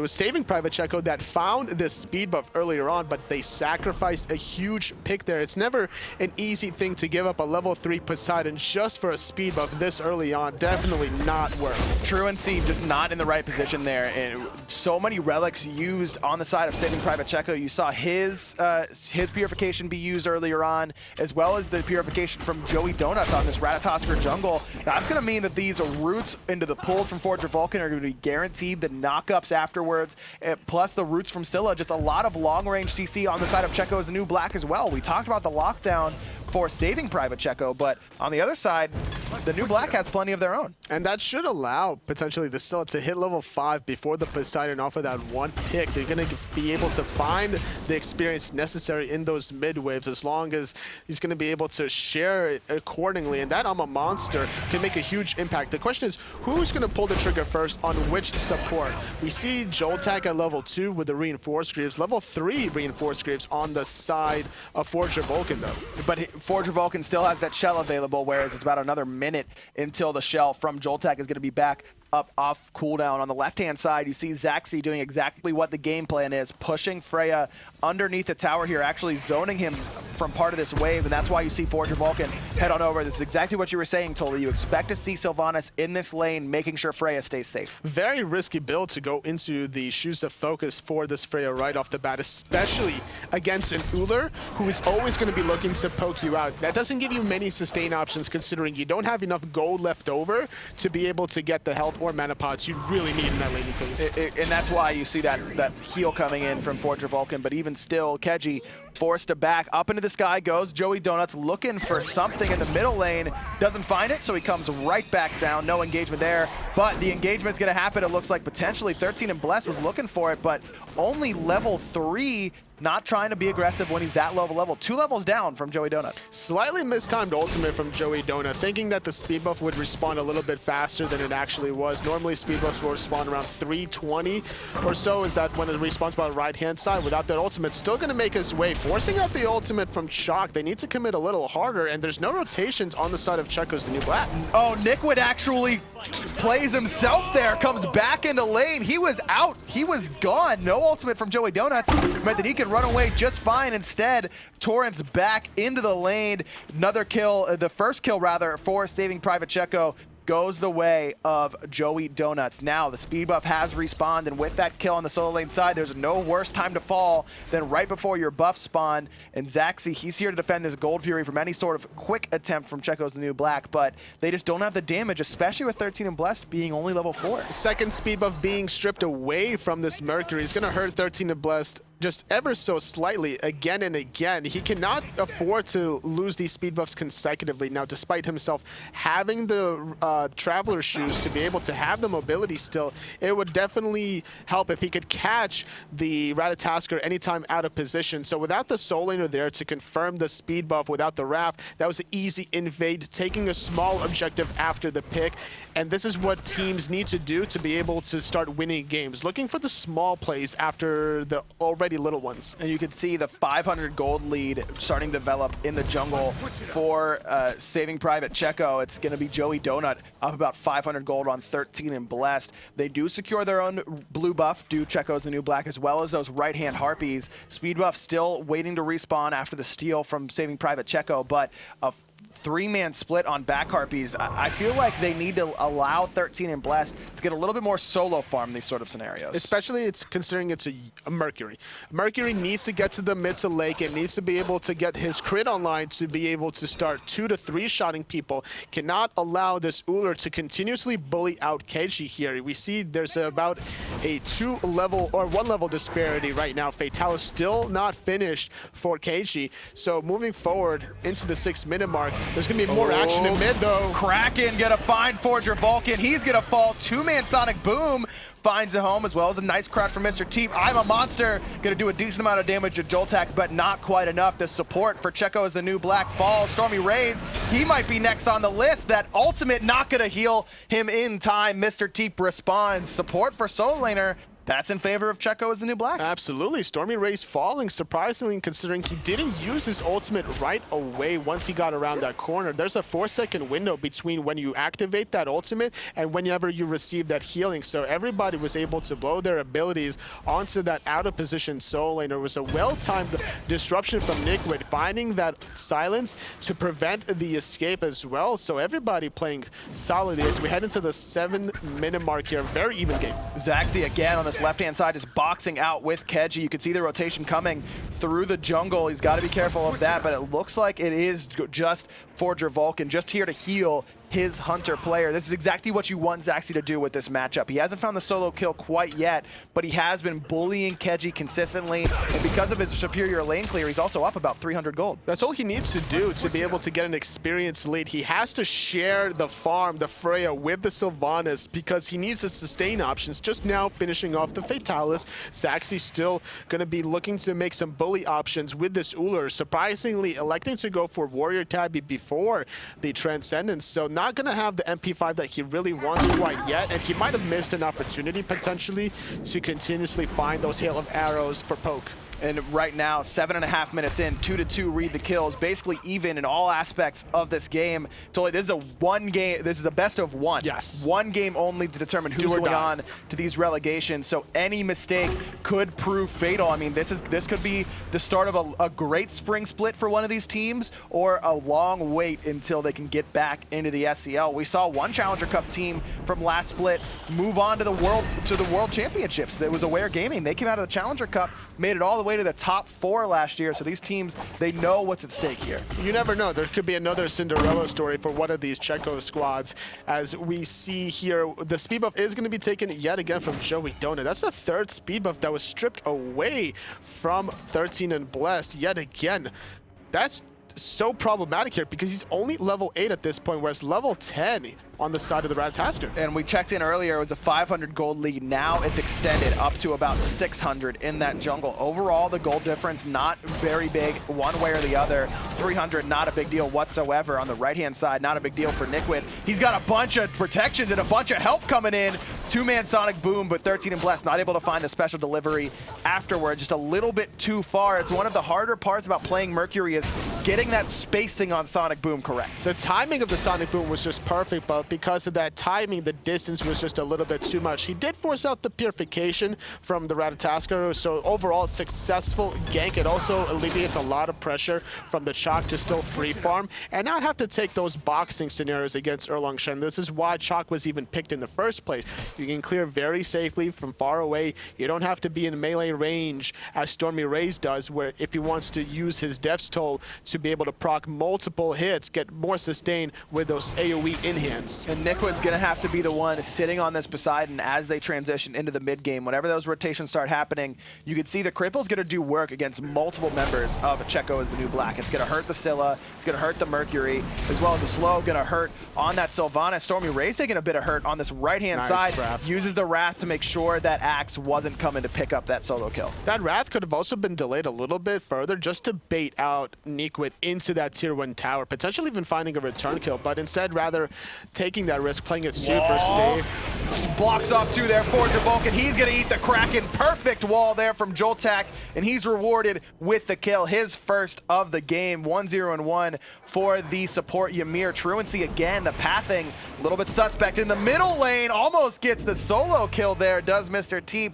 Instead, Truancy, he's going to have to back after that. This is the 3v3 composition that was drafted by Saving Private Checo, just working beautifully. They found the easy pick onto Forger Vulcan Sylvanas, the freeze into the Whirlpool Kraken, nowhere to go. Barely able to escape that 1v1 situation from the Scylla. Have to respect the damage coming out of the little girl. The Whoop, nice wall though, saves Joey Donut from the damage from 13 and Blessed. Just up into the sky to avoid that Sonic Boom, but Joltak can't avoid it as Nikwit comes in and helps his jungler pick up the enemy support. Now, a 4v5 Gold Fury being looked at. It's actually a 5v3 as Stormy Rays, he's still in the solo lane, no teleport. He's not coming here. Gold Fury, that goes the way of Checo's the new Black. Purification and dash just in time to save his own life.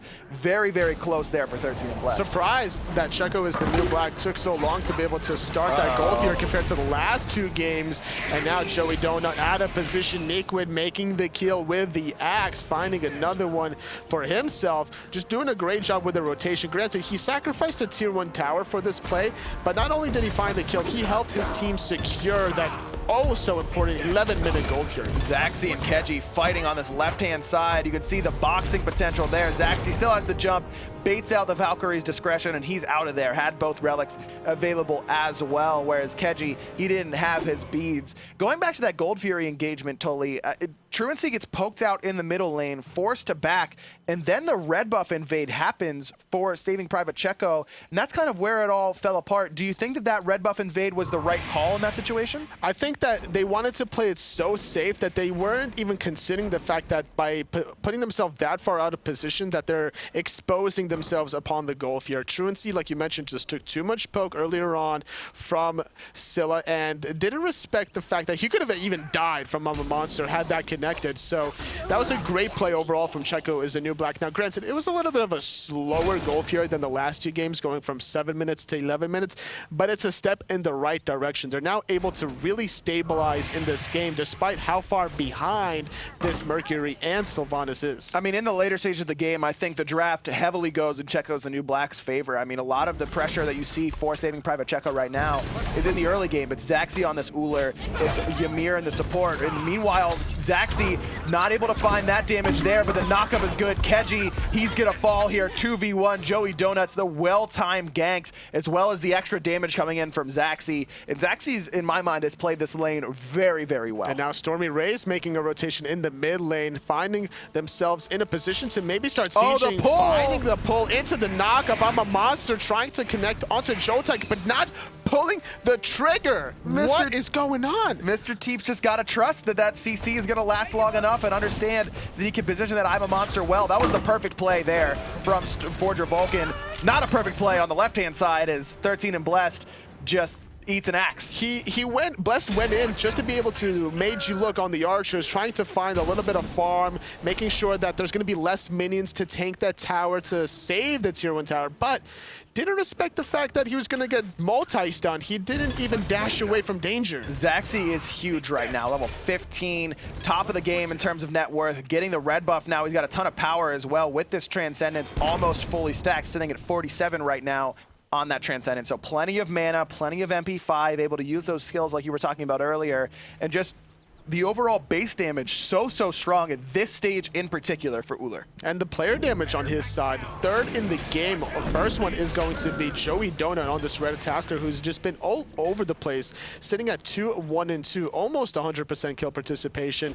And this is something that you're really going to need out of your Red Tasker in the earlier stages of the game, trying to make sure you shut down the Freya, you shut down the Mercury, you don't let those 2 characters get into the late game. Not whatsoever. And that, like we were talking about, the late game potential for Checo's the new black is sky high. I mean, you've got Freya, you've got Mercury, you've got Scylla, you've got late game sustain from the Sylvanas. You got plenty going for you, but the problem is you got to get there. Sitting right now just under the 15-minute mark, 5-4 in favor of the kills, going the way of Saving Private Checo. Gold lead right around even, only about 400 gold, but this is a best of 1. The winner of this game moves on to relegations to fight for their spot in the Spring Split SCL. It's going to be against Elevate, Kingdom, and My Guys, so it's going to be a very challenging relegations no matter who comes out on top of this one, which is why heading into the 15-minute mark, both of these teams are going to be playing very carefully. Doesn't want to expose anything too much to the opposition, especially considering that Golfier is about to respawn in 38 seconds. So teams are going to start jostling for some position, trying to get the wards around that important objectives and look for the picks. Obviously, Saving Private Checo, they want to find the perfect Ymir walls, whereas Checo is the new black. They want to find the root pulls and set up this Scylla. I think the real key for Saving Private Checo here is getting Zaxi into these team fights. He's done his job. He's gotten into the lane. He's bullied out the Freya, but it's time for him to come in and make the impact. Level 17 right now, significantly above anyone else on Checo as the new black.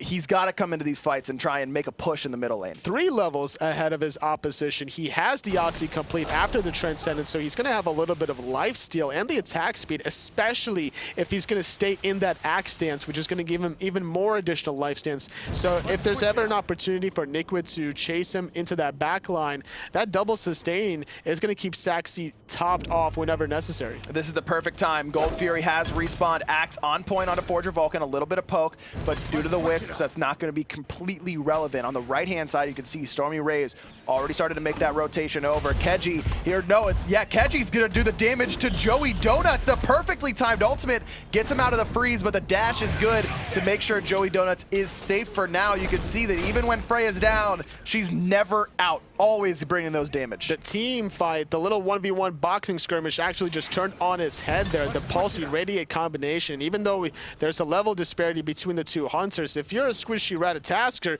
you're going to get absolutely destroyed by this Fatalis Demonic Grip opportunity that the Freya basically is just built into this game. Very much so. And even though there's a level disparity in the Hunters, the level disparity's in Keji's favor between the Hunter and the jungle. Stormy Rays going into the middle lane. Zaxi, he's brawling all by himself. They're 1v4. Stormy Rays is going down. He's going fast. He's going to be knocked up, whooped, eaten, gobbled up by I'm a Monster. Reset. 3 people hit there by Mr. Teep on the reset.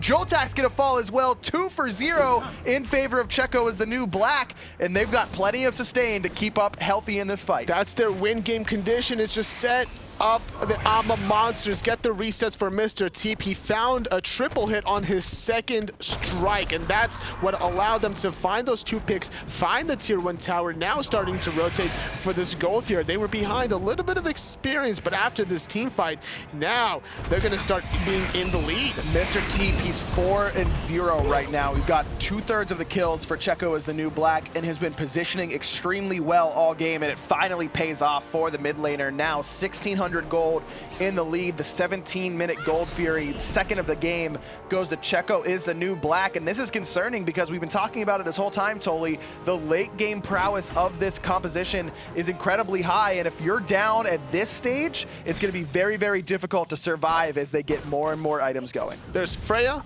Mercury, Scylla. Ouch. Those 3 late game guys. Now, you look on the other side of things, there is a Poseidon.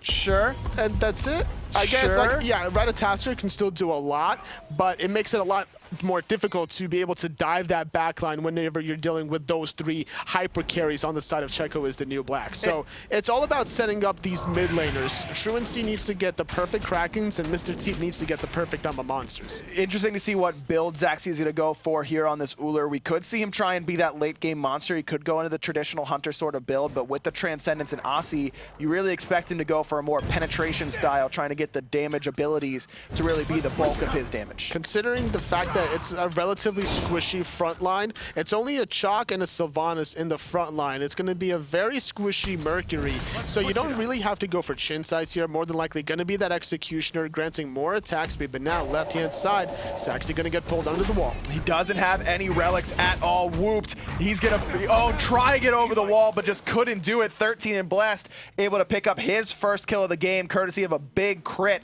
from that Wind Demon as well. Zaxi, he's been the aggressor in that lane this entire time, but without the wards and without the relics, just not in the right spot. Taking full advantage of those 2 sentry wards as Checo is the new black. 1 on the Gold Fury, 1 in between the red and the Boris. So that means that there's no vision from Zaxi to spot out that rotation. And normally, whenever Gold Fury is down, you'll see action on the right-hand side of the map. So Zaxi kind of got tricked into the fact that there was going to be a rotation from the Mercury. Here comes the Ratatasker ultimate, gonna find 2 there. Mr. Teep forced in the Sanctuary, but finds the nice root. He's up into I'm a Monster. He's looking to get away. He's looking to fight. Finds 2. No reset. Doesn't matter. Stormy Rays eats his 3rd death of the game. Kraken completely in a different area code than the rest of Checo is the new black. Not going to find a home there for Truancy, who just hasn't had the impact that you want out of your mid laner in this game. 1 for 0. Checo's the new black, sieging down this right-hand tower. 13 and Blessed made a great rotation with his Sonic Boom, able to synergize so beautifully in that team fight. Now Joltak is going to take a spill as he was isolated from the rest of his team. With those 2 members dead from saving Private Checo, a tier 1 tower gone in the solo lane, and it seems that Checo's the new black. They're not done yet. They want to go for this tier 2. Zaxi is here. He does have both of his relics. Forger Vulcan tries to pull the rock, but that's not moving out of that wall. 13 and Blessed. He's going in on Truancy. 1 more hit, but he's not going to be able to find it. Love the storm call from Nickwood, trying to keep his jungler safe. It's going to be Joey Donuts coming in, trying to pick up his opposition. Sanctuary buys Joey Donuts a bit of time. The whoop directly into the damage. Dart is going to save his life for now. He's not going to go in, is he? He wants to find a kill onto the Mercury. He's not able to connect. Going to dash away from that one. And now there's going to be another kill. Oh, no. So much damage there. The Whirlpool Tidal Wave combination is good. Nickwood very, very slow. Zaxi finally able to pick up an engagement or a kill in this engagement and saving Private Checo's favor, but still multiple members down so far. Sylvanas going to find a knockup onto Zaxi. Meanwhile, speed buff is going to be stripped away. The Kraken is going to finally find its target. Mr. Teep is going to be the victim. The wall doing a good job. Fortune Vulcan have to reroute around that corner. Sonic Boom going to get charged up, but with the speed buff finally for Mercury, he should be out of danger. He has the mobility with the trap Traveler shoes, and top of that, he has Heartseeker. Zaxi and Stormy Rays still looking for the kills here, trying to find anything to push the game back into their favor. All of a sudden, Checo and the New Black in a great spot to move on to relegations. They're only up 3 kills.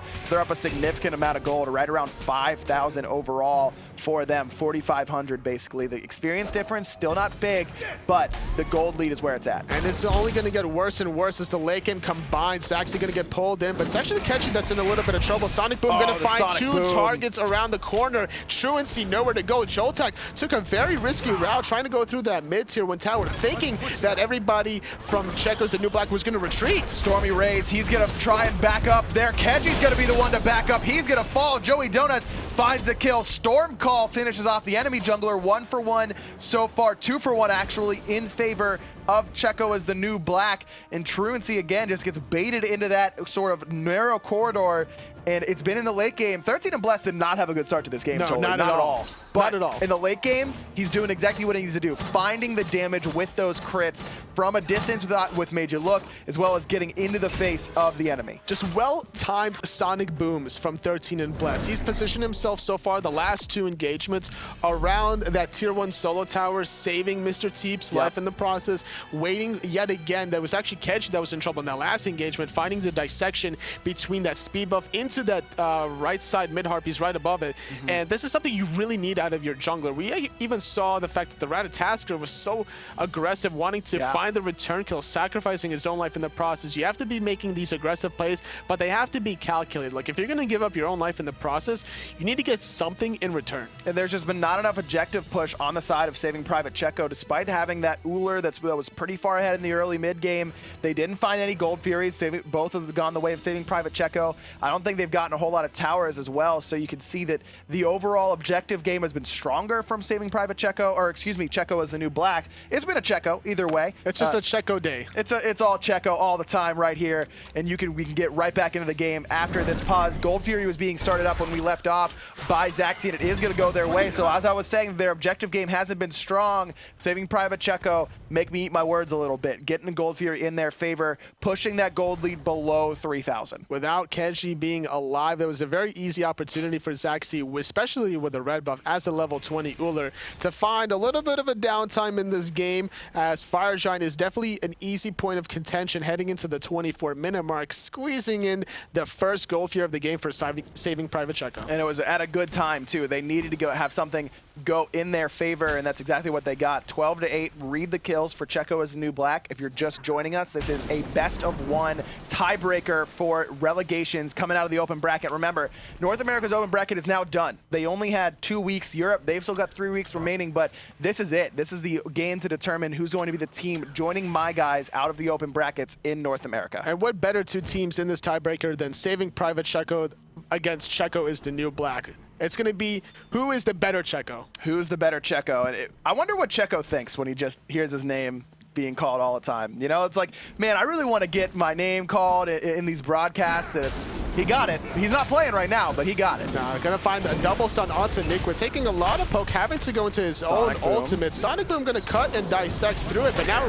having to chase down Truancy in the sky, trying to find the knock up. The Kraken being negated by the Sanctuary. Nice little double, but Niquid, he wants to dive that tier 2. Truancy is going to be able to survive. I'm a Monster not going to find a mark. Zaxi picks up Niquid, 13 and Blessed, able to respond with the kill onto Ymir. Zaxi chasing him down into the jungle. Axe off the mark. He's got to be careful here. Actually jumps in to the 13 and Blessed. They're boxing it out in the jungle. They trade out 1 for 1. Mr. Teep avenges his jungler. So overall, it's going to be a 2 for 2. And with a Sylvanas sustain, Checo is the New Black. They're not done yet. They want to find this tier 2 in the mid lane. They don't have too much damage without a physical hunter, but it's a level 20 Scylla. Those in hands, especially with a fully stacked Doom Orb, will melt towers. The double Obsidian chart here pick up for Checo as the New Black, and you usually don't like to see it as far as both mage players picking up the same penetration item, but in terms of tower push, that's exactly what they needed, and because of that, the tier 2 tower in middle falls. Stormy Rays here, just trying to do anything to keep Saving Private Checo in these engagements, and this Erlong Shen just hasn't been the impact that we're used to seeing out of Stormy Rays. A veteran player now back in solo lane after playing Hunter last season for Soar, just hasn't looked like himself this game. It was very difficult to find any advantages against Niquid, just able to farm efficiently. now starting up the Fire Giant, saving Private Checo. They have to turn onto Forger Vulcan. It is a bait, though, because Nickwood is right around the corner with the Wrath if he wants to use it. Uh-oh, Keji's here, though, and he's going to do a lot of damage. Stormy Ray, sprint is popped, just trying to get him out of danger. Meanwhile, Joey Donut up in the tree, zoning away the enemy team. Sonic Boom is charged and ready to go, but not going to pull the trigger. 13 and Bless decides to just hold on to that for now. And so I like the call there from Saving Private Checo, totally. Just pulling the Fire Giant, never with the intention of doing it, just trying to get a kill onto the support. That's the key to team success. You have to be knowing when to drop an objective and when to pull it. And overall, finding a kill onto Forger Vulcan, and now it's going to allow Saving Private Checo to continue aggressing in a 5v4 advantage. They can get some towers of their own because they don't have any of themselves a tower on the mid or the right-hand side. If they can strip away some towers, they can get back into the game a little bit and then look for some more plays and try to match the late game prowess that Checo is the new Black has. I mean, look at all the gold that's sitting on the map waiting to be taken for Saving Private Checo. Checo's the new Black. They've already taken down almost every tower. The only remaining are both in the duo lane, and you've got 4 still standing that Saving Private Checo have to worry about taking down, but they don't take any advantage of that 5v4 opportunity. It's all back and even now. 13 and Bless. He's running away from Joey Donuts, who's up in the sky. Another wasted ultimate for the jungler. It seems that Joey Donut really likes to go up in the sky, just jumping from branch to branch, trying to look for a pick, but you gotta be very patient. Sometimes you want to use that defensively, not always to put pressure on your opposition, because you have Joltak that has the Ymir walls, and there's so many good targets for him to be able to wall off Forger Vulcan, Niquid on the Chalk, KG on the Freya, which will force the Valkyrie's discretion. If Bless gets caught in that, then he has nowhere to go either. That's exactly right, and we've seen those Ymir walls from Joltak be a big impact in the middle stages of the game, but since we've gotten to the mid-late game, we're starting to get towards that late game, we haven't really seen it from him quite yet. 28 minutes in, about 5,000 gold in the lead for Checo as the new Black. We've been dancing on the Fire Giant for the last few minutes,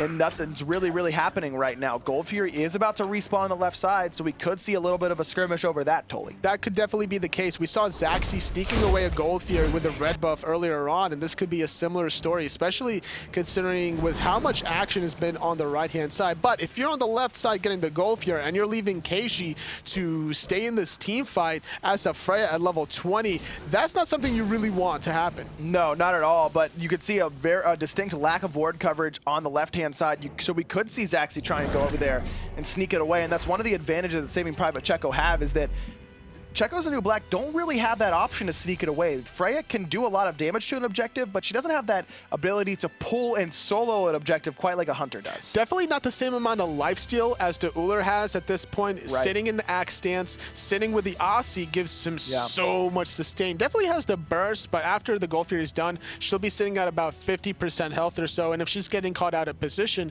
then that's going to be problematic. Absolutely. Keji been a big reason why Checo's the new Black has been so successful in this game, as has Mr. Teep. You got to give a lot of credit to the mid laner. He's been on point with these I'm a Monsters, as well as his positioning. When you're going for a Doom Orb, you got to be very careful with where you are on the map. And I think he only has 1 death to this point. Confidence from Mr. Teep. Despite himself not finding too many I'm a Monsters in the previous set against my guys, with the tier and stuff like that, just not able to really connect onto it. But overall, I'm sorry, that was actually Covey that was playing the Scylla. That's true, that's true. I got confused a little bit there. But either way, Mr. Teep, it all happens. You know, you find a great Toth player that goes into a Scylla, is just like, man, why though? Why though? He's a Toth guy. Stick with the Toth guy. But we're in a Checo guy sort of matchup here.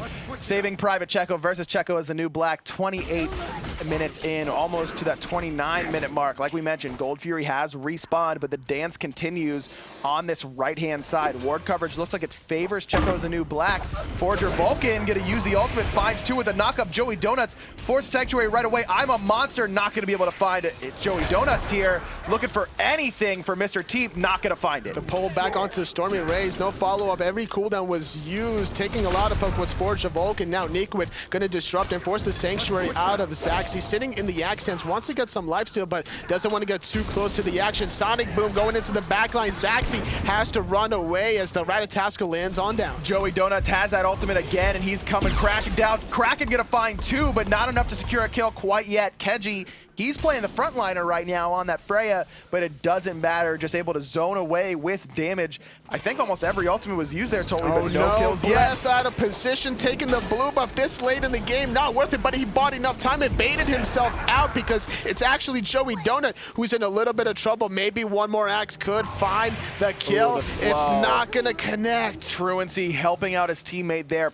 putting down that whirlpool, making sure that Chalk wasn't going to be able to take that one step he needed to find that axe. So, again, a lot of abilities, a lot of ultimates, no kills. That was a gem of isolation whirlpool to boot, so slowing down Chalk in the process, making it harder to find that axe, barely saving Joey Donut. So much risky plays coming out of both teams heading into the 30-minute mark. That blue buff is never worth it at that point. No, it feels great taking away an enemy buff, but not at 30 minutes. It's not a big deal. It almost cost Checo's New Black dearly there. But we saw earlier on, Mr. Teep on the Scylla had an opportunity to use I'm a Monster under the tier 1 tower, waited too long. This time, pulls the trigger way too early on that ultimate. Definitely wanted to try to find the kill through those mid harpies, but without any vision, didn't really want to commit to it. And then it just seemed like every single player separated like the Red Sea away from I'm a Monster, which is what you definitely want to do. And now, Joey Donut trying to escape after doing a little bit of poke. Wrath of Terra on cooldown for Forge of Vulcan. Here's I'm a Monster yet again, looking to find a target. Stormy Rays is going to eat a big chunk of damage, but he has that heal on him. He's getting very, very low, but meanwhile, 13 and Blessed, he went in the middle lane. Truancy's going to be able to pick him up. Joey Donuts comes crashing down onto Mr. Teep, forcing out that Sanctuary. Stormy Rays is eventually going to fall, courtesy of Keji. First kill for the Hunter for Checo as a New Black at 31 minutes into the game, but again, just so even between these two, 1 for 1. Joltek, though, he was in the red. He's forced to go back into Fountain just to sustain. Zaxi goes into his back Harpies to sustain with his Axe Stance and Aussie combination. So it's going to be a 4-on-3 for a little bit as Ymir is coming back from the base. Not recognizing this, though, is Checo is the New Black. They have the ward vision control that they need, but not necessarily in that Fire Giant pit to start it up. Zaxi gonna take a trip back to the base, maybe able to finish off that Wind Demon. That's exactly what he's gonna do. Only one crit item though, Tully, so he's gotta really rely on getting those lucky rolls with RNG to get those crits going. I think I'd like to see him head over. This is the perfect time to try and sneak away that Gold Fury. It's very possible, but diving the backline is Joey Donut, forcing the Sentinel out of Mr. Teep, not really wanting to commit too hard to that. And with this Wind Demon, like you mentioned, being picked up here for Zaxi, he's very mobile with a Fatalis of his own. He wants to be able to try to kite Nikwit for as long as possible, and to counteract that, Nikwit actually went for the Mergardian Mail, trying to slow down Zaxi, his movement speed and that attack speed. I like that pickup from Nikwit for the exact reasons that you just mentioned. Remember, this is still Season 3, so Fatalis does not have that penetration. It is exclusively for the attack speed, the movement speed, and the passive that it's providing to you. Trying to make sure that Zaxi can keep up with that movement speed and sort of maneuverability that Freya really has with that item pickup. Both teams still grouping up around the Fire Giant, 33 minutes in. Joltek not wanting to commit with a wall onto Nikwit quite yet, despite the axe being on cooldown. Without that escape option, that could be a good opportunity for Zaxi just to find the poke from a distance with the axe, the hail of arrows, and everything else on top of that if his mid laner was around the corner. So Toli, we've been dancing around this Fire Giant for roughly 6.5 minutes now. I mean, this has been just a continual back and forth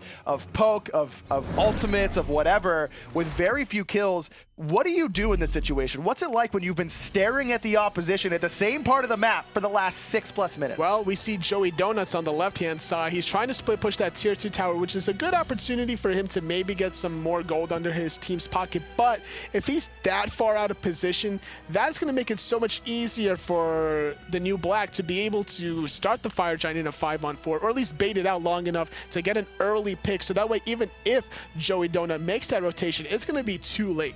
They've got to try and do it, but Joey Donuts is the right call to try and split push that. They need the front line from Stormy Rays to be there, and with that semi-global from Ratatosker, I mean, we've seen Joey Donuts got no problem just going up there and hopping around those branches. He's going to have to get over there very, very quickly, like you mentioned. We're sitting right around 33 minutes right now in game, and remember, this is a best of one. The winner of this game moves on to relegations to join my guys out of the open bracket and face off to try and get into the SCL. We're about ready to get back into game. game here. As you mentioned, Totally on the left-hand side, Joey Donuts, he's trying to split push it down, but there's a rotation here. He's going to try and get this tower, but he's going to cost him his life, I think. Oh, no. He barely gets away out from Valkyrie's discretion. There was one missed in here coming out of KG. Now this is going to force the team fight from Saving Private Checo, trying to take advantage of just how overcommitted both the Freya and Mercury were to defending that tier 2's tower push. Freeze onto Niquid as well as the pin, but not quite enough damage quite at all whatsoever. He's so tanky at this stage in the game. All 6 items completed. Almost everyone's got all 6 items completed. Mr. Teef just trying to finish off what looks to be a Polynomicon, but Niquid, he's going in right now, trying to create a zone for his team to push up. 13 and Blessed charging that Sonic Boom, primed and ready to go, but because of that wall, not going to have the angle to get into the team fight. That would have been a nice opportunity, but like we mentioned before, Joltek has just been on point with these walls. Both junglers looking for the right opportunity to find a flank on the side if they can. We saw 13 and Blessed looking for the major looks, as well as Joey Donut coming from behind, but didn't really want to put pressure quite yet because his teammates had to retreat under that tier 2 tower instead. Oh, Joltek gets pulled in and he walled himself off right before he got pulled. He's gonna fall. Kenji able to pick him up on the left-hand side. The boxing match, Joey Donuts takes down the late game Mercury 1-for-1. Now Stormy Rays, he's gonna have to find the knockup. 2-man Kraken, but not enough damage. Joey Donuts falls in the middle lane to Kenji as well. 2-for-1 in favor of Checo's the new black. And they can chase this down. Zaxi has the Fatalis, he has the movement speed steroid, but it's going to be Stormy Rays getting zoned away from Kenji. Instead, Zaxi finally finding the kill onto Vulcan. Stormy Rays trying to distract Freya. He wants to keep his Uller up alive, but he might have sacrificed his own life if he finds him in here. It's great route into the cripple. Valkyrie's discretion. Going to chase away Zaxi. Overall, though, 3 for 2. Wow, what an unbelievable fight there. And Joltek, we've been praising his walls all game, but he actually played himself there. He throws it up immediately into the pool. You got to give credit to Forger Vulcan there on that Sylvanas, getting that started off in the right foot. But then on the left-hand side of that jungle, you don't expect Mercury to lose a boxing fight against a Ratatosker 35 minutes in.